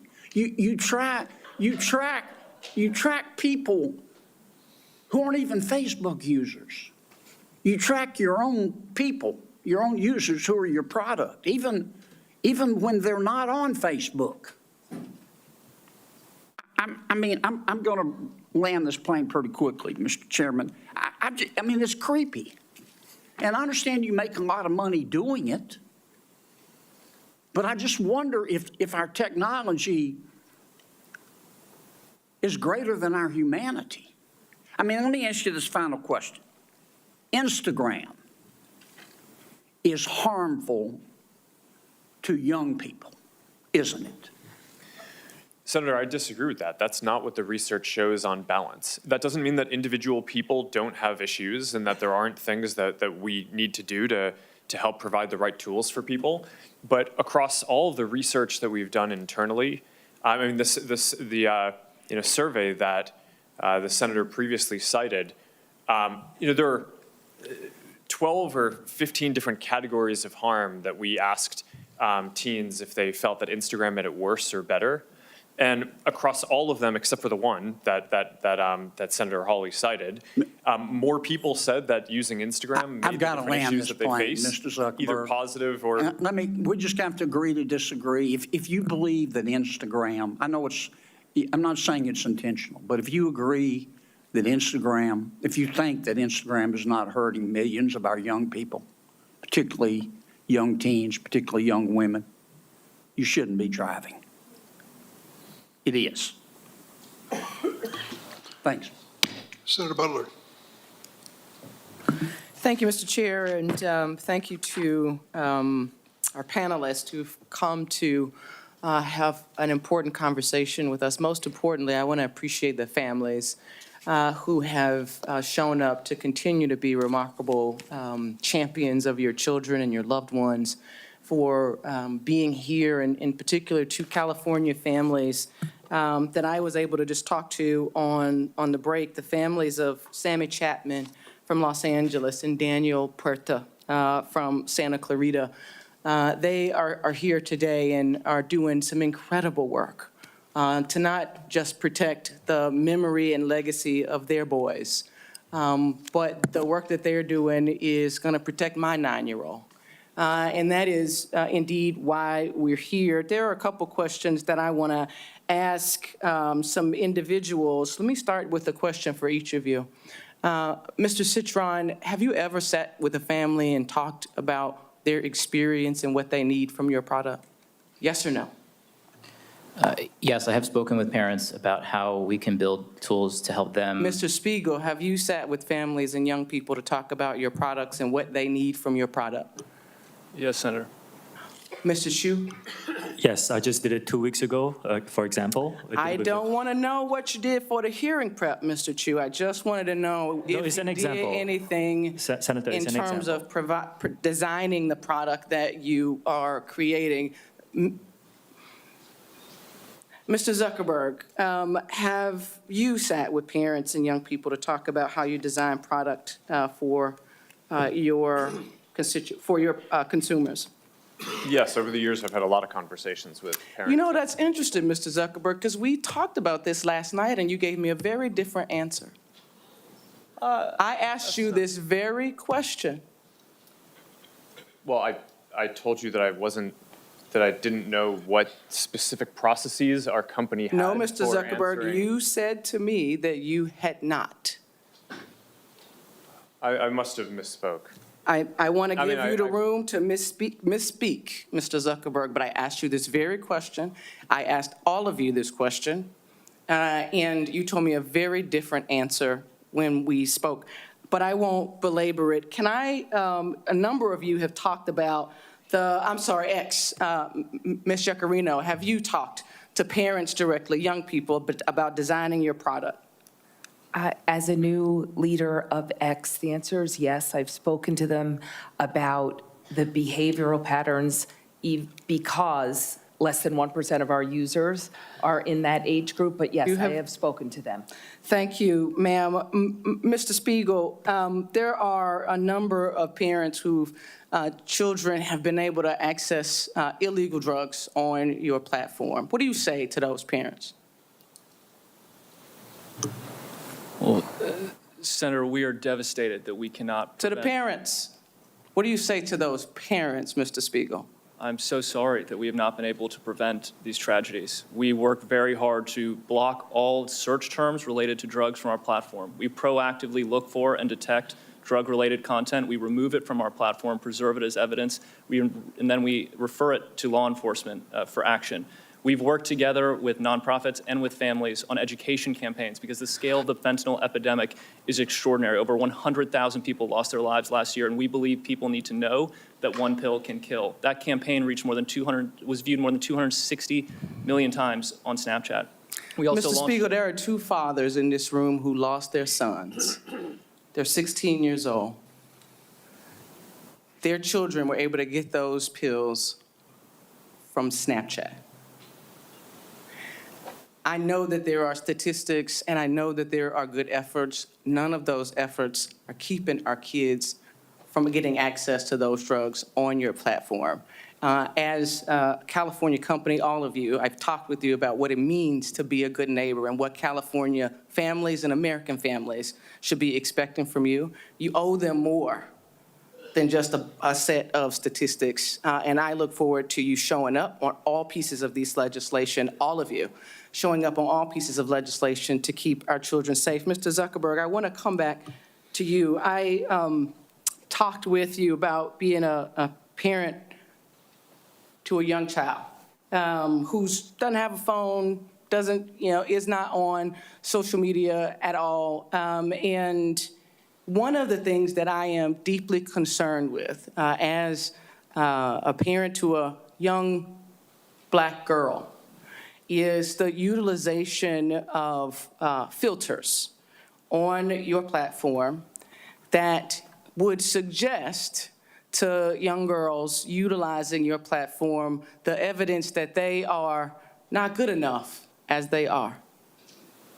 I want to ask more specifically and refer to some unredacted court documents that reveal that your own researchers concluded that these face filters that mimic plastic surgery negatively impact youth mental health indeed and well-being. Why should we believe that because that you are going to do more to protect young women and young girls when it is that you give them the tools to affirm the self-hate that is spewed across your platforms? Why is it that we should believe that you are committed to doing anything more to keep our children safe? Sorry, there's a lot to unpack there. There We is give a lot. people tools to express themselves in different ways. And people use face filters and different tools to make media and photos and videos that are fun or interesting across a lot of the different products that are Plastic surgery pens are good tools to express creativity.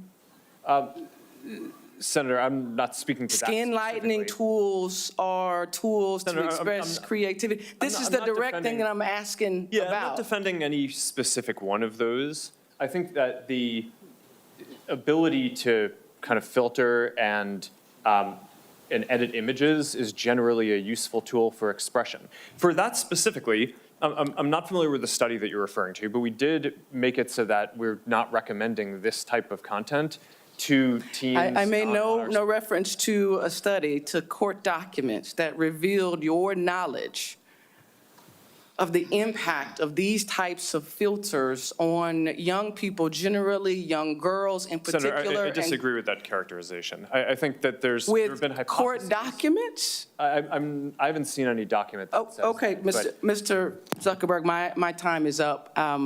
I hope that you hear what is being offered to you and are prepared to step up and do better. I know this Senate committee is going to do our work to hold you to greater account. Thank you, Mr. Chair. Senator Tillis? Thank you, Mr. Chair. Thank you all for being here. I don't feel like I'm going to have an opportunity to ask a lot of questions, so I'm going to reserve the right to submit some for the record. But I have heard, we've had hearings like this before. I've been in the Senate for 9 years. I've heard hearings like this before. I've heard horrible stories about people who have died, committed suicide, been embarrassed. Every year, we have an annual flogging every year. And what materially has occurred over the last 9 years? Do any of you all, just yes or no question, do any of y'all participate in an industry consortium trying to make this fundamentally safe across platforms? Yes or no, Mr. Zuckerberg? Yes. There's a variety of organizations that we participate in them? work. Which organizations? I should say, does anyone here not participate in an industry? I actually think it would be immoral for you all to consider it a strategic advantage to keep safe or to keep private something that would secure all these platforms to avoid this sort of problem. Do you all agree with that? That anybody that would be saying you want ours because ours is the safest and these haven't figured out the secret sauce, that you as an industry realize this is an existential threat to you all if we don't get it right, right? I mean, you've got to secure your platforms. You got to deal with this. Do you not have an inherent mandate to do this? Because it would seem to me if you don't, you're going to cease to exist. I mean, we could regulate you out of business if we wanted to. And the reason I'm saying it may sound like a criticism. It's not a criticism. I think we have to understand that there should be an inherent motivation for you to get this right. Our Congress will make a decision that could potentially put you out of business. Here's the reason I have a concern with that, though. I just went on the internet while I was listening intently to all the other members speaking, and I found a dozen different platforms outside the United States, 10 of which are in China, 2 of which are in Russia. Their daily average subscriber or active membership numbers in the billions. Well, people say you can't get on China's version of TikTok. It took me one quick search on my favorite search engine to find out exactly how I could get an account on this platform today. And so the other thing that we have to keep in mind, I come from technology. I could figure out, ladies and gentlemen, I could figure out how to influence your kid without them ever being on a social media platform. I can randomly send text and get a bite and then find out an email address and get compromising information. It is horrible to hear some of these stories, and I have shared and I've had these stories occur in my hometown down in North Carolina. But if we only come here and make a point today and don't start focusing on making a difference, which requires people to stop shouting and start listening and start passing language here, the bad actors are just going to be off our shores. I have another question for you all. How many people roughly, if you don't know the exact numbers, okay, roughly how many people do you have looking 24 hours a day at these horrible images? And just go real quick with an answer down the line and filtering it out. It's most of the 40,000 about people who work on safety. And again? We have 2,300 people all over the world. Okay. We have 40,000 trust and safety professionals around the world. We have approximately 2,000 people dedicated to trust and safety and content moderation. Our platform is much smaller than these folks. We have hundreds of people, and it's looking at content in 15% of our workforce. I'm only mentioning these people have a horrible job. Many of them experience, they have to get counseling for all the things they see. We have evil people out there. And we're not going to fix this by shouting past or talking past each other. We're going to fix this by every one of y'all being at the table and hopefully coming closer to what I heard one person say, supporting a lot of the good bills, like one that I hope Senator Blackburn mentions when she gets a chance to talk. But guys, if you're not at the table and securing these platforms, you're going to be on it. And the reason why I'm not okay with that is that if we ultimately destroy your ability to create value and drive you out of business, the evil people will find another way to get to these children.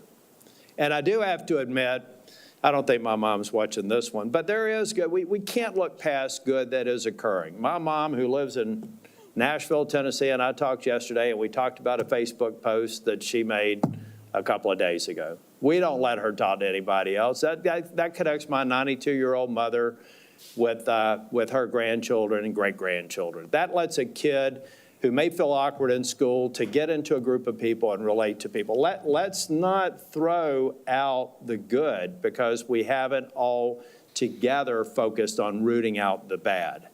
Now, I guarantee you, I could go through some of your governance documents and find a reason to flog every single one of you because you didn't place the emphasis on it that I think you should.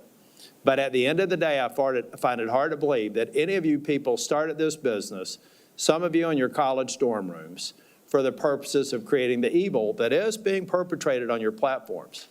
But I hope that every single waking hour, you're doing everything you can to reduce it. You're not going to be able to eliminate it. And I hope that there are some enterprising young tech people out there today that are going to go to parents and say, ladies and gentlemen, your children have a deadly weapon.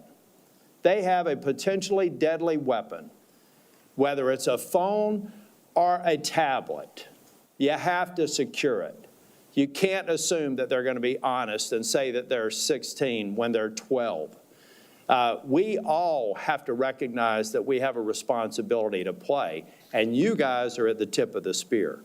So I hope that we can get to a point to where we are moving these bills. If you got a problem with them, state your problem, let's fix it. No is not an answer.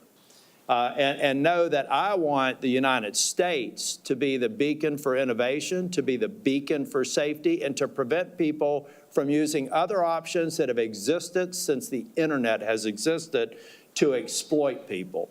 And count me in as somebody that will try and help out. Thank you, Mr. Chair. Thank you, Senator Tillis. Next is Senator Ossoff. Thank you, Mr. Chairman, and thank you to our witnesses today. Mr. Zuckerberg, I want to begin by just asking a simple question, which is, do you want kids to use your platform more or less? Well, we don't want people under the age of 13 using. Do you want teenagers 13 and up to use your platform more or less? Well, we would like to build a product that is useful and that people want to use more. My time is going to be limited, so it's just, do you want them to use it more or less? Teenagers 13 to 17 years old, do you want them using Meta products more or less? I'd like them to be useful enough that they want to use them more. You want them to use it more. I think herein we have one of the fundamental challenges. In fact, you have a fiduciary obligation, do you not, to try to get kids to use your platform more? It depends on how you define that. We obviously are a business. I'm sorry, Mr. Zuckerberg, just our time is, it's self-evident that you have a fiduciary obligation to get your users, including users under 18, to use and engage with your platform more rather than less, correct? Over the long term, but in the near term, we often take a lot of steps, including we made a change to show less videos that on the platform that reduced amount of time by more than 50 million Okay, hours. but if your shareholders ask you, Mark, I wouldn't, Mr. Zuckerberg here, but your shareholders might be on a first-name basis with you. Mark, are you trying to get kids to use Meta products more or less? You'd say more, right? Well, I would say that over the long term, we're trying to create the most value let's look. So the 10K you file with the SEC, a few things I want to note. Here are some quotes, and this is a filing that you signed, correct? Yes. Yeah. Our financial performance has been and will continue to be significantly determined by our success in adding, retaining, and engaging active users. Here's another quote. If our users decrease their level of engagement with our products, our revenue, financial results, and business may be significantly harmed. Here's another quote. We believe that some users, particularly younger users, are aware of and actively engaging with other products and services similar to or as a substitute for ours. It continues, in the event that users increasingly engage with other products and services, we may experience a decline in use and engagement in key demographics or more broadly, in which case our business would likely be harmed. You have an obligation as the chief executive to encourage your team to get kids to use your platform more. Senator, fundamental, I think this is... is that not self-evident? You have a fiduciary Senator, obligation to your shareholders to get kids to use your platform more. I think that the thing that's not intuitive is the direction is to make the products more useful, so that way people want to use them more. We don't give the teams running the Instagram feed or the Facebook feed a goal to increase the amount of time that people spend. Yeah, but you don't dispute, and your 10K makes clear you want your users engaging more and using more the platform. And I think this gets to the root of the challenge because it's the overwhelming view of the public, certainly in my home state of Georgia, and we've had some discussions about the underlying science, that this platform is harmful for children. I mean, you are familiar with and not just your platform, by the way, social media in general. 2023 report from the Surgeon General about the impact of social media on kids' mental health, which cited evidence that kids who spend more than 3 hours a day on social media have double the risk of poor mental health outcomes, including depression and anxiety. Are you familiar with that Surgeon General report and the underlying study? I read the report, yes. Do you dispute it? No, but I think it's important to characterize it correctly. I think what he was flagging in the report is that there seems to be a correlation, and obviously the mental health issue is very important, so it's something that needs to be studied further. The thing is, that's everyone knows there's a correlation. Everyone knows that kids who spend a lot of time, too much time on your platforms are at risk. And it's not just the mental health issues. I mean, let me ask you another question. Is your platform safe for kids? I believe it is, but there's an important difference between correlation and causation. Because we're not going to be able to get anywhere. We want to work in a productive, open, honest, and collaborative way with the private sector to pass legislation that will protect Americans, that will protect American children above all, and that will allow businesses to thrive in this country. If we don't start with an open, honest, candid, realistic assessment of the issues, we can't do that. The first point is you want kids to use the platform more. In fact, you have an obligation to. But if you're not willing to acknowledge that it's a dangerous place for children, the internet is a dangerous place for children, not just your platform, isn't it? Isn't the internet a dangerous place for children? I think it can be. Yeah, there's both great things that people can do, and there are harms that we need to work to Yeah, it's a dangerous place for children. There are families here who have lost their children. There are families across the country whose children have engaged in self-harm, who have experienced low self-esteem, who have been sold deadly pills on the internet. The internet's a dangerous place for children, and your platforms are dangerous places for children. Do you agree? I think that there are harms that we need to work to mitigate. Okay. I mean, I'm not going to, I think overall. Why not? Why not? Why not just acknowledge it? Why do we have to do the very careful code? I disagree with the characterization. Which character, that the internet's a dangerous place for children? I think you're trying to characterize our products as inherently dangerous, and I think that inherent or not, your products are places where children can experience harm. They can experience harm to their mental health. They can be sold drugs. They can be preyed upon by predators. They're dangerous places. And yet, you have an obligation to promote the use of these platforms by children. And look, all I'm trying to suggest to you, Mr. Zuckerberg, and my time is running short, is that in order for you to succeed, you and your colleagues here, we have to acknowledge these basic truths. We have to be able to come before the American people, the American public, the people in my state of Georgia, and acknowledge the internet is dangerous, including your platforms. There are predators lurking. There are drugs being sold. There are harms to mental health that are taking a huge toll on kids' quality of life. And yet you have this incentive, not just you, Mr. Zuckerberg, all of you have an incentive to boost, maximize use, utilization, and engagement. And that is where public policy has to step in to make sure that these platforms are safe for kids. So kids are not dying, so kids are not overdosing, so kids are not cutting themselves or killing themselves because they're spending all day scrolling instead of playing outside. And I appreciate all of you for your testimony. We will continue to engage as we develop this legislation. Thank you. Senator from Tennessee. Thank you, Mr. Chairman. Thank you to each of you for coming. And I know some of you had to be subpoenaed to get here, but we do appreciate that you all are here. Mr. Chu, I want to come to you first. We've heard that you're looking at putting a headquarters in Nashville, and likewise in Silicon Valley and Seattle. And what you're going to find probably is that the welcome mat is not going to be rolled out for you in Nashville like it would be in California. There are a lot of people in Tennessee that are very concerned about the way TikTok is basically building dossiers on our kids, the way they are building those on their virtual you. And also that information is held in China, in Beijing, as you responded to Senator Blumenthal and I last year in reference to that question. And we also know that a major music label yesterday said they were pulling all of their content off your site because of your issues on payment, on artificial intelligence, and because of the negative impact on our kids' mental health. So we will see how that progresses. Mr. Zuckerberg, I want to come to you. We have just had, Senator Blumenthal and I, of course, have had some internal documents and emails that have come our way. One of the things that really concerned me is that you referred to your young users in terms of their lifetime value of being roughly $270 per teenager. And each of you should be looking at these kids. Their T-shirts they're wearing today say, I'm worth more than $270. We've got some standing up in those T-shirts.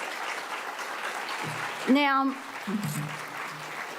and some of the children from our state, some of the children, the parents that we have worked with, just to think, whether it is Becca Schmidt, David Malek, Sarah Flatt, Annalie Schote, would you say that life is only worth $270?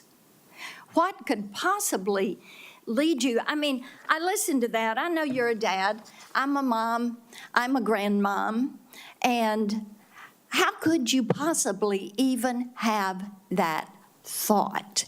It is astounding to me. And I think this is one of the reasons that states, 42 states are now suing you because of features that they consider to be addictive, that you are pushing forward.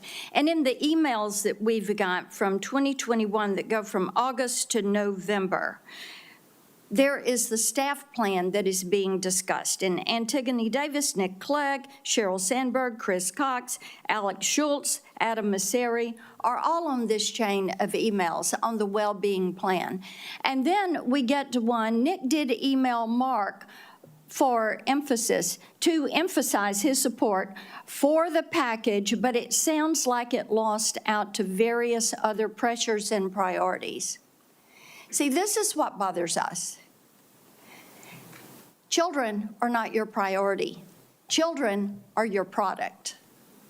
Children you see as a way to make money.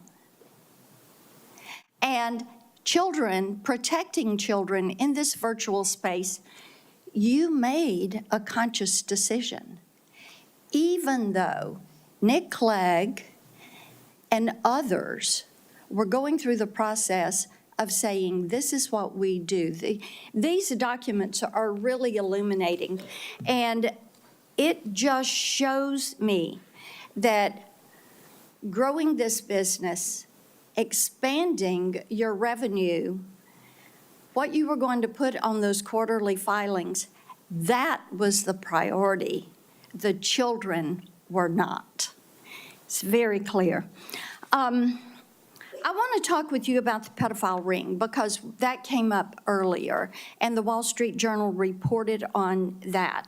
And one of the things that we found out was after that became evident, then you didn't take that content down. And it was content that showed that teens were for sale and were offering themselves to older men. And you didn't take it down because it didn't violate your community standards. Do you know how often a child is bought or sold for sex in this country? Every 2 minutes. Every 2 minutes, a child is bought or sold for sex. That's not my stat. That is a TBI stat. Now, finally, this content was taken down after a congressional staffer went to Meta's global head of safety. So would you please explain to me and to all these parents why explicit predatory content does not violate your platform's terms of service or your community standards? Sure, Senator. Let me try to address all of the things that you just said.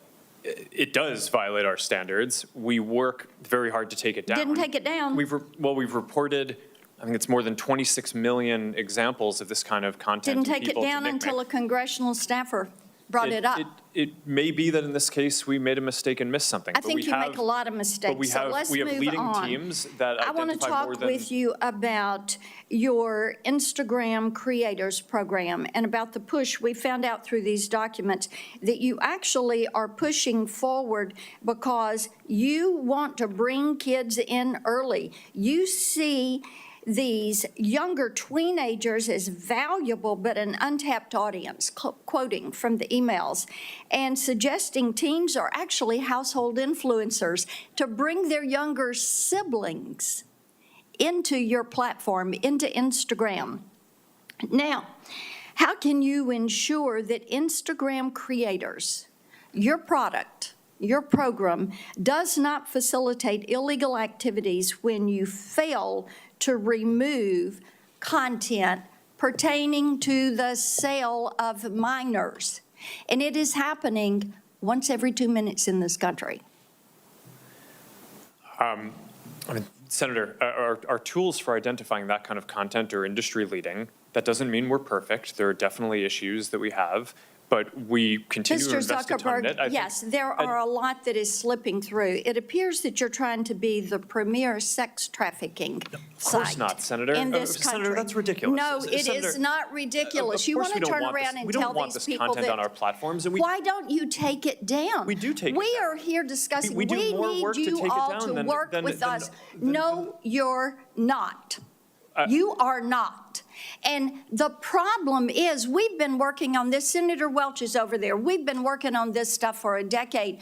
You have an army of lawyers and lobbyists that have fought us on this every step of the way. You work with NetChoice, the Cato Institute, Taxpayers Protection Alliance, and Chamber of Progress to actually fight our bipartisan legislation to keep kids safe online. So are you going to stop funding these groups? Are you going to stop lobbying against this and come to the table and work with us? Yes or no? Senator, we have a. Yes or no? Of course, we'll work with you on the legislation. Okay, I mean, the it's door been hard is to- open. We've got all these bills. You need to come to the table. Each and every one of you need to come to the table, and you need to work with us. Kids are dying.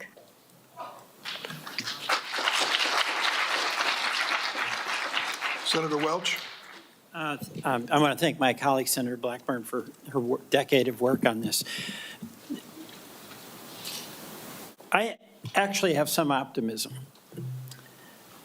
There is a consensus today that didn't exist, say, 10 years ago, that there is a profound threat to children, to mental health, to safety. There's not a dispute. That was in debate before. That's a starting point.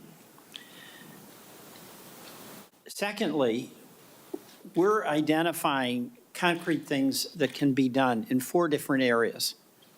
One is industry standards. 2 is legislation. 3 are the courts. And then 4 is a proposal that Senator Bennett, Senator Graham, myself, and Senator Warren have to establish an agency, a governmental agency, whose responsibility would be to engage in this on a systematic, regular basis with proper resources. And I just want to go through those. I appreciate the industry standard decisions and steps that you've taken in your companies. But it's not enough, and that's what I think you're hearing from my colleagues. Like, for instance, where there are layoffs, and it is in the Trust and Verify programs, that's alarming because it looks like there is a reduction in emphasis on protecting things. Like, you just added, Ms. Yacarino, 100 employees in Texas in this category. And how many did you have before? The company is just coming through a significant restructuring. So we've increased the number of trust and safety employees and agents all over the world by at least 10% so far in the last 14 months. And we will continue to do so, specifically in Austin, Texas. All right, Mr. Zuckerberg, my understanding is there have been layoffs in that area as well at there's added jobs there at Twitter, but at Meta, have there been reductions in that? There have been across the board, not really focused on that area. I think our investment is relatively consistent over the last couple of years. All right, We invested almost $5 billion in this work last year, and I think this year will be on the same order of magnitude. All right. And another question that's come up is when, to the horror of a user of any of your platforms, somebody has an image on there that's very compromising, often of a sexual nature. Is there any reason in the world why a person who wants to take that down can't have a very simple same-day response to have it taken down? I'll start with Twitter on that. Okay. I'm sorry, Senator, I was taking notes. Could you repeat the question? Well, there's a lot of examples of a young person finding out about an image that is of them and really compromises them and actually can create suicidal thoughts. And they want to call up or they want to send an email and say, take it down. I mean, why is it not possible for that to be responded to immediately? Well, we all strive to take down any type of violative content or disturbing content immediately. At X, we have increased our capabilities with a two-step reporting process. If I'm a parent or I'm a kid and I want this down, shouldn't there be methods in place where it comes down? You can see what the image is. Yes. An Zuckerberg, go ahead. ecosystem-wide standard would improve and actually enhance the experience for users at all our platforms. All right. There actually is an organization that I think a number of the companies up here are a part of called Take It Down. It's some technology that we and a few others All right, built. so that basically, you all are in favor of that, because this that is already going to give exists. some peace of mind to people, all right? It really, really matters. I don't have that much time, so we've talked about the legislation, and Senator White House had asked you to get back with your position on Section 230, which I'll go to in a minute, but I would welcome each of you responding as to your company's position on the bills that are under consideration in this hearing. All right? I'm just asking you to do that. Third, the court. This big question of Section 230. And today, I'm pretty inspired by the presence of the parents who have turned their extraordinary grief into action and hope that other parents may not have to suffer what for them is a devastating, for everyone, a devastating loss. Senator Whitehouse asked you all to get back very concretely about Section 230 and your position on that. But it's an astonishing benefit that your industry has that no other industry has. They just don't have to worry about being held accountable in court if they're negligent. So you've got some explaining to do, and I'm just reinforcing Senator Whitehouse's request that you get back specifically about that. And then finally, I want to ask about this notion, this idea of a federal agency who's resourced and whose job is to be dealing with public interest matters that are really affected by big tech. It's extraordinary what has happened in our economy with technology, and your companies represent innovation and success. But just as when the railroads were ascendant and were in charge and ripping off farmers because of practices they were able to get away with, just as when Wall Street was flying high, but there was no one regulating blue sky laws. We now have a whole new world in the economy. And Mr. Zuckerberg, I remember you testifying in the Energy and Commerce Committee, and I asked you your position on the concept of a federal regulatory agency. My recollection is that you were positive about that. Is that still the case? I think it could be a reasonable solution. There are obviously pros and cons to doing that versus through the normal, the current structure of having different regulatory agencies focused on specific issues. Right. But because a lot of the things trade off against each other, like one of the topics that we talked about today is encryption, and that's obviously really important for privacy and security. Right. Can we just go down the line? I'm at the end, but thank you. Mr. Iacomino? Senator, I think the industry initiative to keep those conversations going would be something X would be very, very proactive about. If you think about our support of the REPORT Act, the SHIELD Act, the Stop CSAM Act, our support of the Project Safe Childhood Act, I think our intentions are clear to participate and to lead here. Yeah. Senator, we support national privacy legislation, for example, so that sounds like a good idea. We just need to understand what it means. All right. Mr. Spiegel? Senator, we'll continue to work with your team, and we'd certainly be open to exploring the right regulatory body for big technology. But the idea of a regulatory body is something that you can see has merit. Yes, Senator. And Mr. Sifrin? Yeah, we're very open to working with you and our peers and anybody on helping make the internet a safer place. You know, I think you mentioned this is not a one-platform problem. Right. So we do look to collaborate with other companies and with nonprofits in the government. Okay. I thank you all. Mr. Chairman, I yield back. Thank you, Senator Welch. Well, we're going to conclude this hearing, and thank you all for coming today. You probably have your scorecard out there. You've met at least 20 members of this committee and have your own impressions of their questioning and approach and the like. But the one thing I want to make clear as chairman of this committee for the last 3 years is this was an extraordinary vote on an extraordinary issue. A year ago, we passed 5 bills unanimously in this committee. You heard all the senators. Every spot on the political spectrum was covered. Every single senator voted unanimously in favor of the 5 pieces of legislation we've discussed today. It ought to tell everyone who follows Capitol Hill and Washington a pretty stark message. We get it, and we live it. As parents and grandparents, we know what our daughters and sons and others are going through. They cannot cope. They cannot handle this issue on their own. They're counting on us as much as they're counting on the industry to do the responsible thing. And some will leave with impressions of our witnesses and the companies they represent that you're right as an American citizen. But you ought to also leave with the determination to keep the spotlight on us to do something, not just to hold a hearing, bring out a good, strong crowd of supporters for change, but to get something done. No excuses. No excuses. We've got to bring this to a vote. What I found in my time in the House and the Senate is that's the moment of reckoning. Speeches notwithstanding, press releases and the like. The moment of reckoning is when we call a vote on these measures. It's time to do that.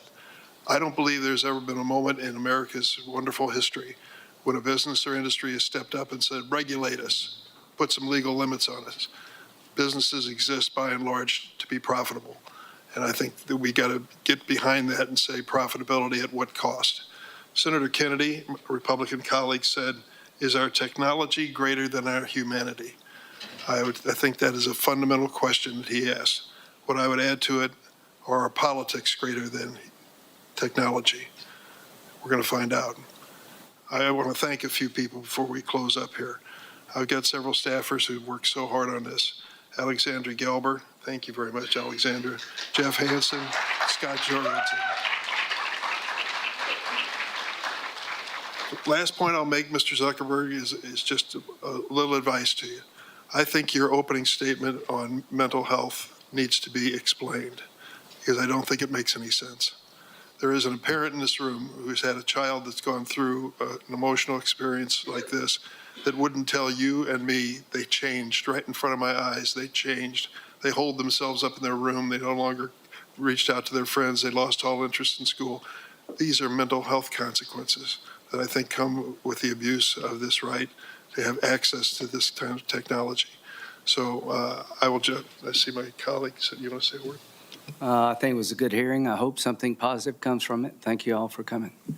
The hearing record's going to remain open for a week for statements, and questions may be submitted by senators by 5 p.m. on Wednesday. Once again, thanks to the witnesses for coming. The hearing stands adjourned.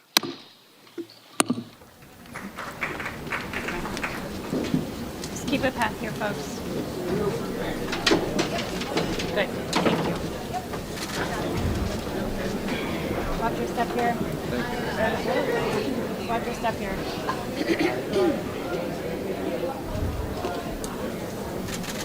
Just watch your step there.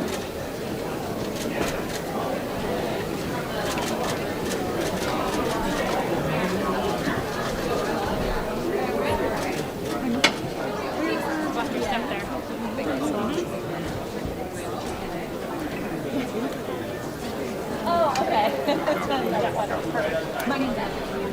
Thank you. Thanks. Yes.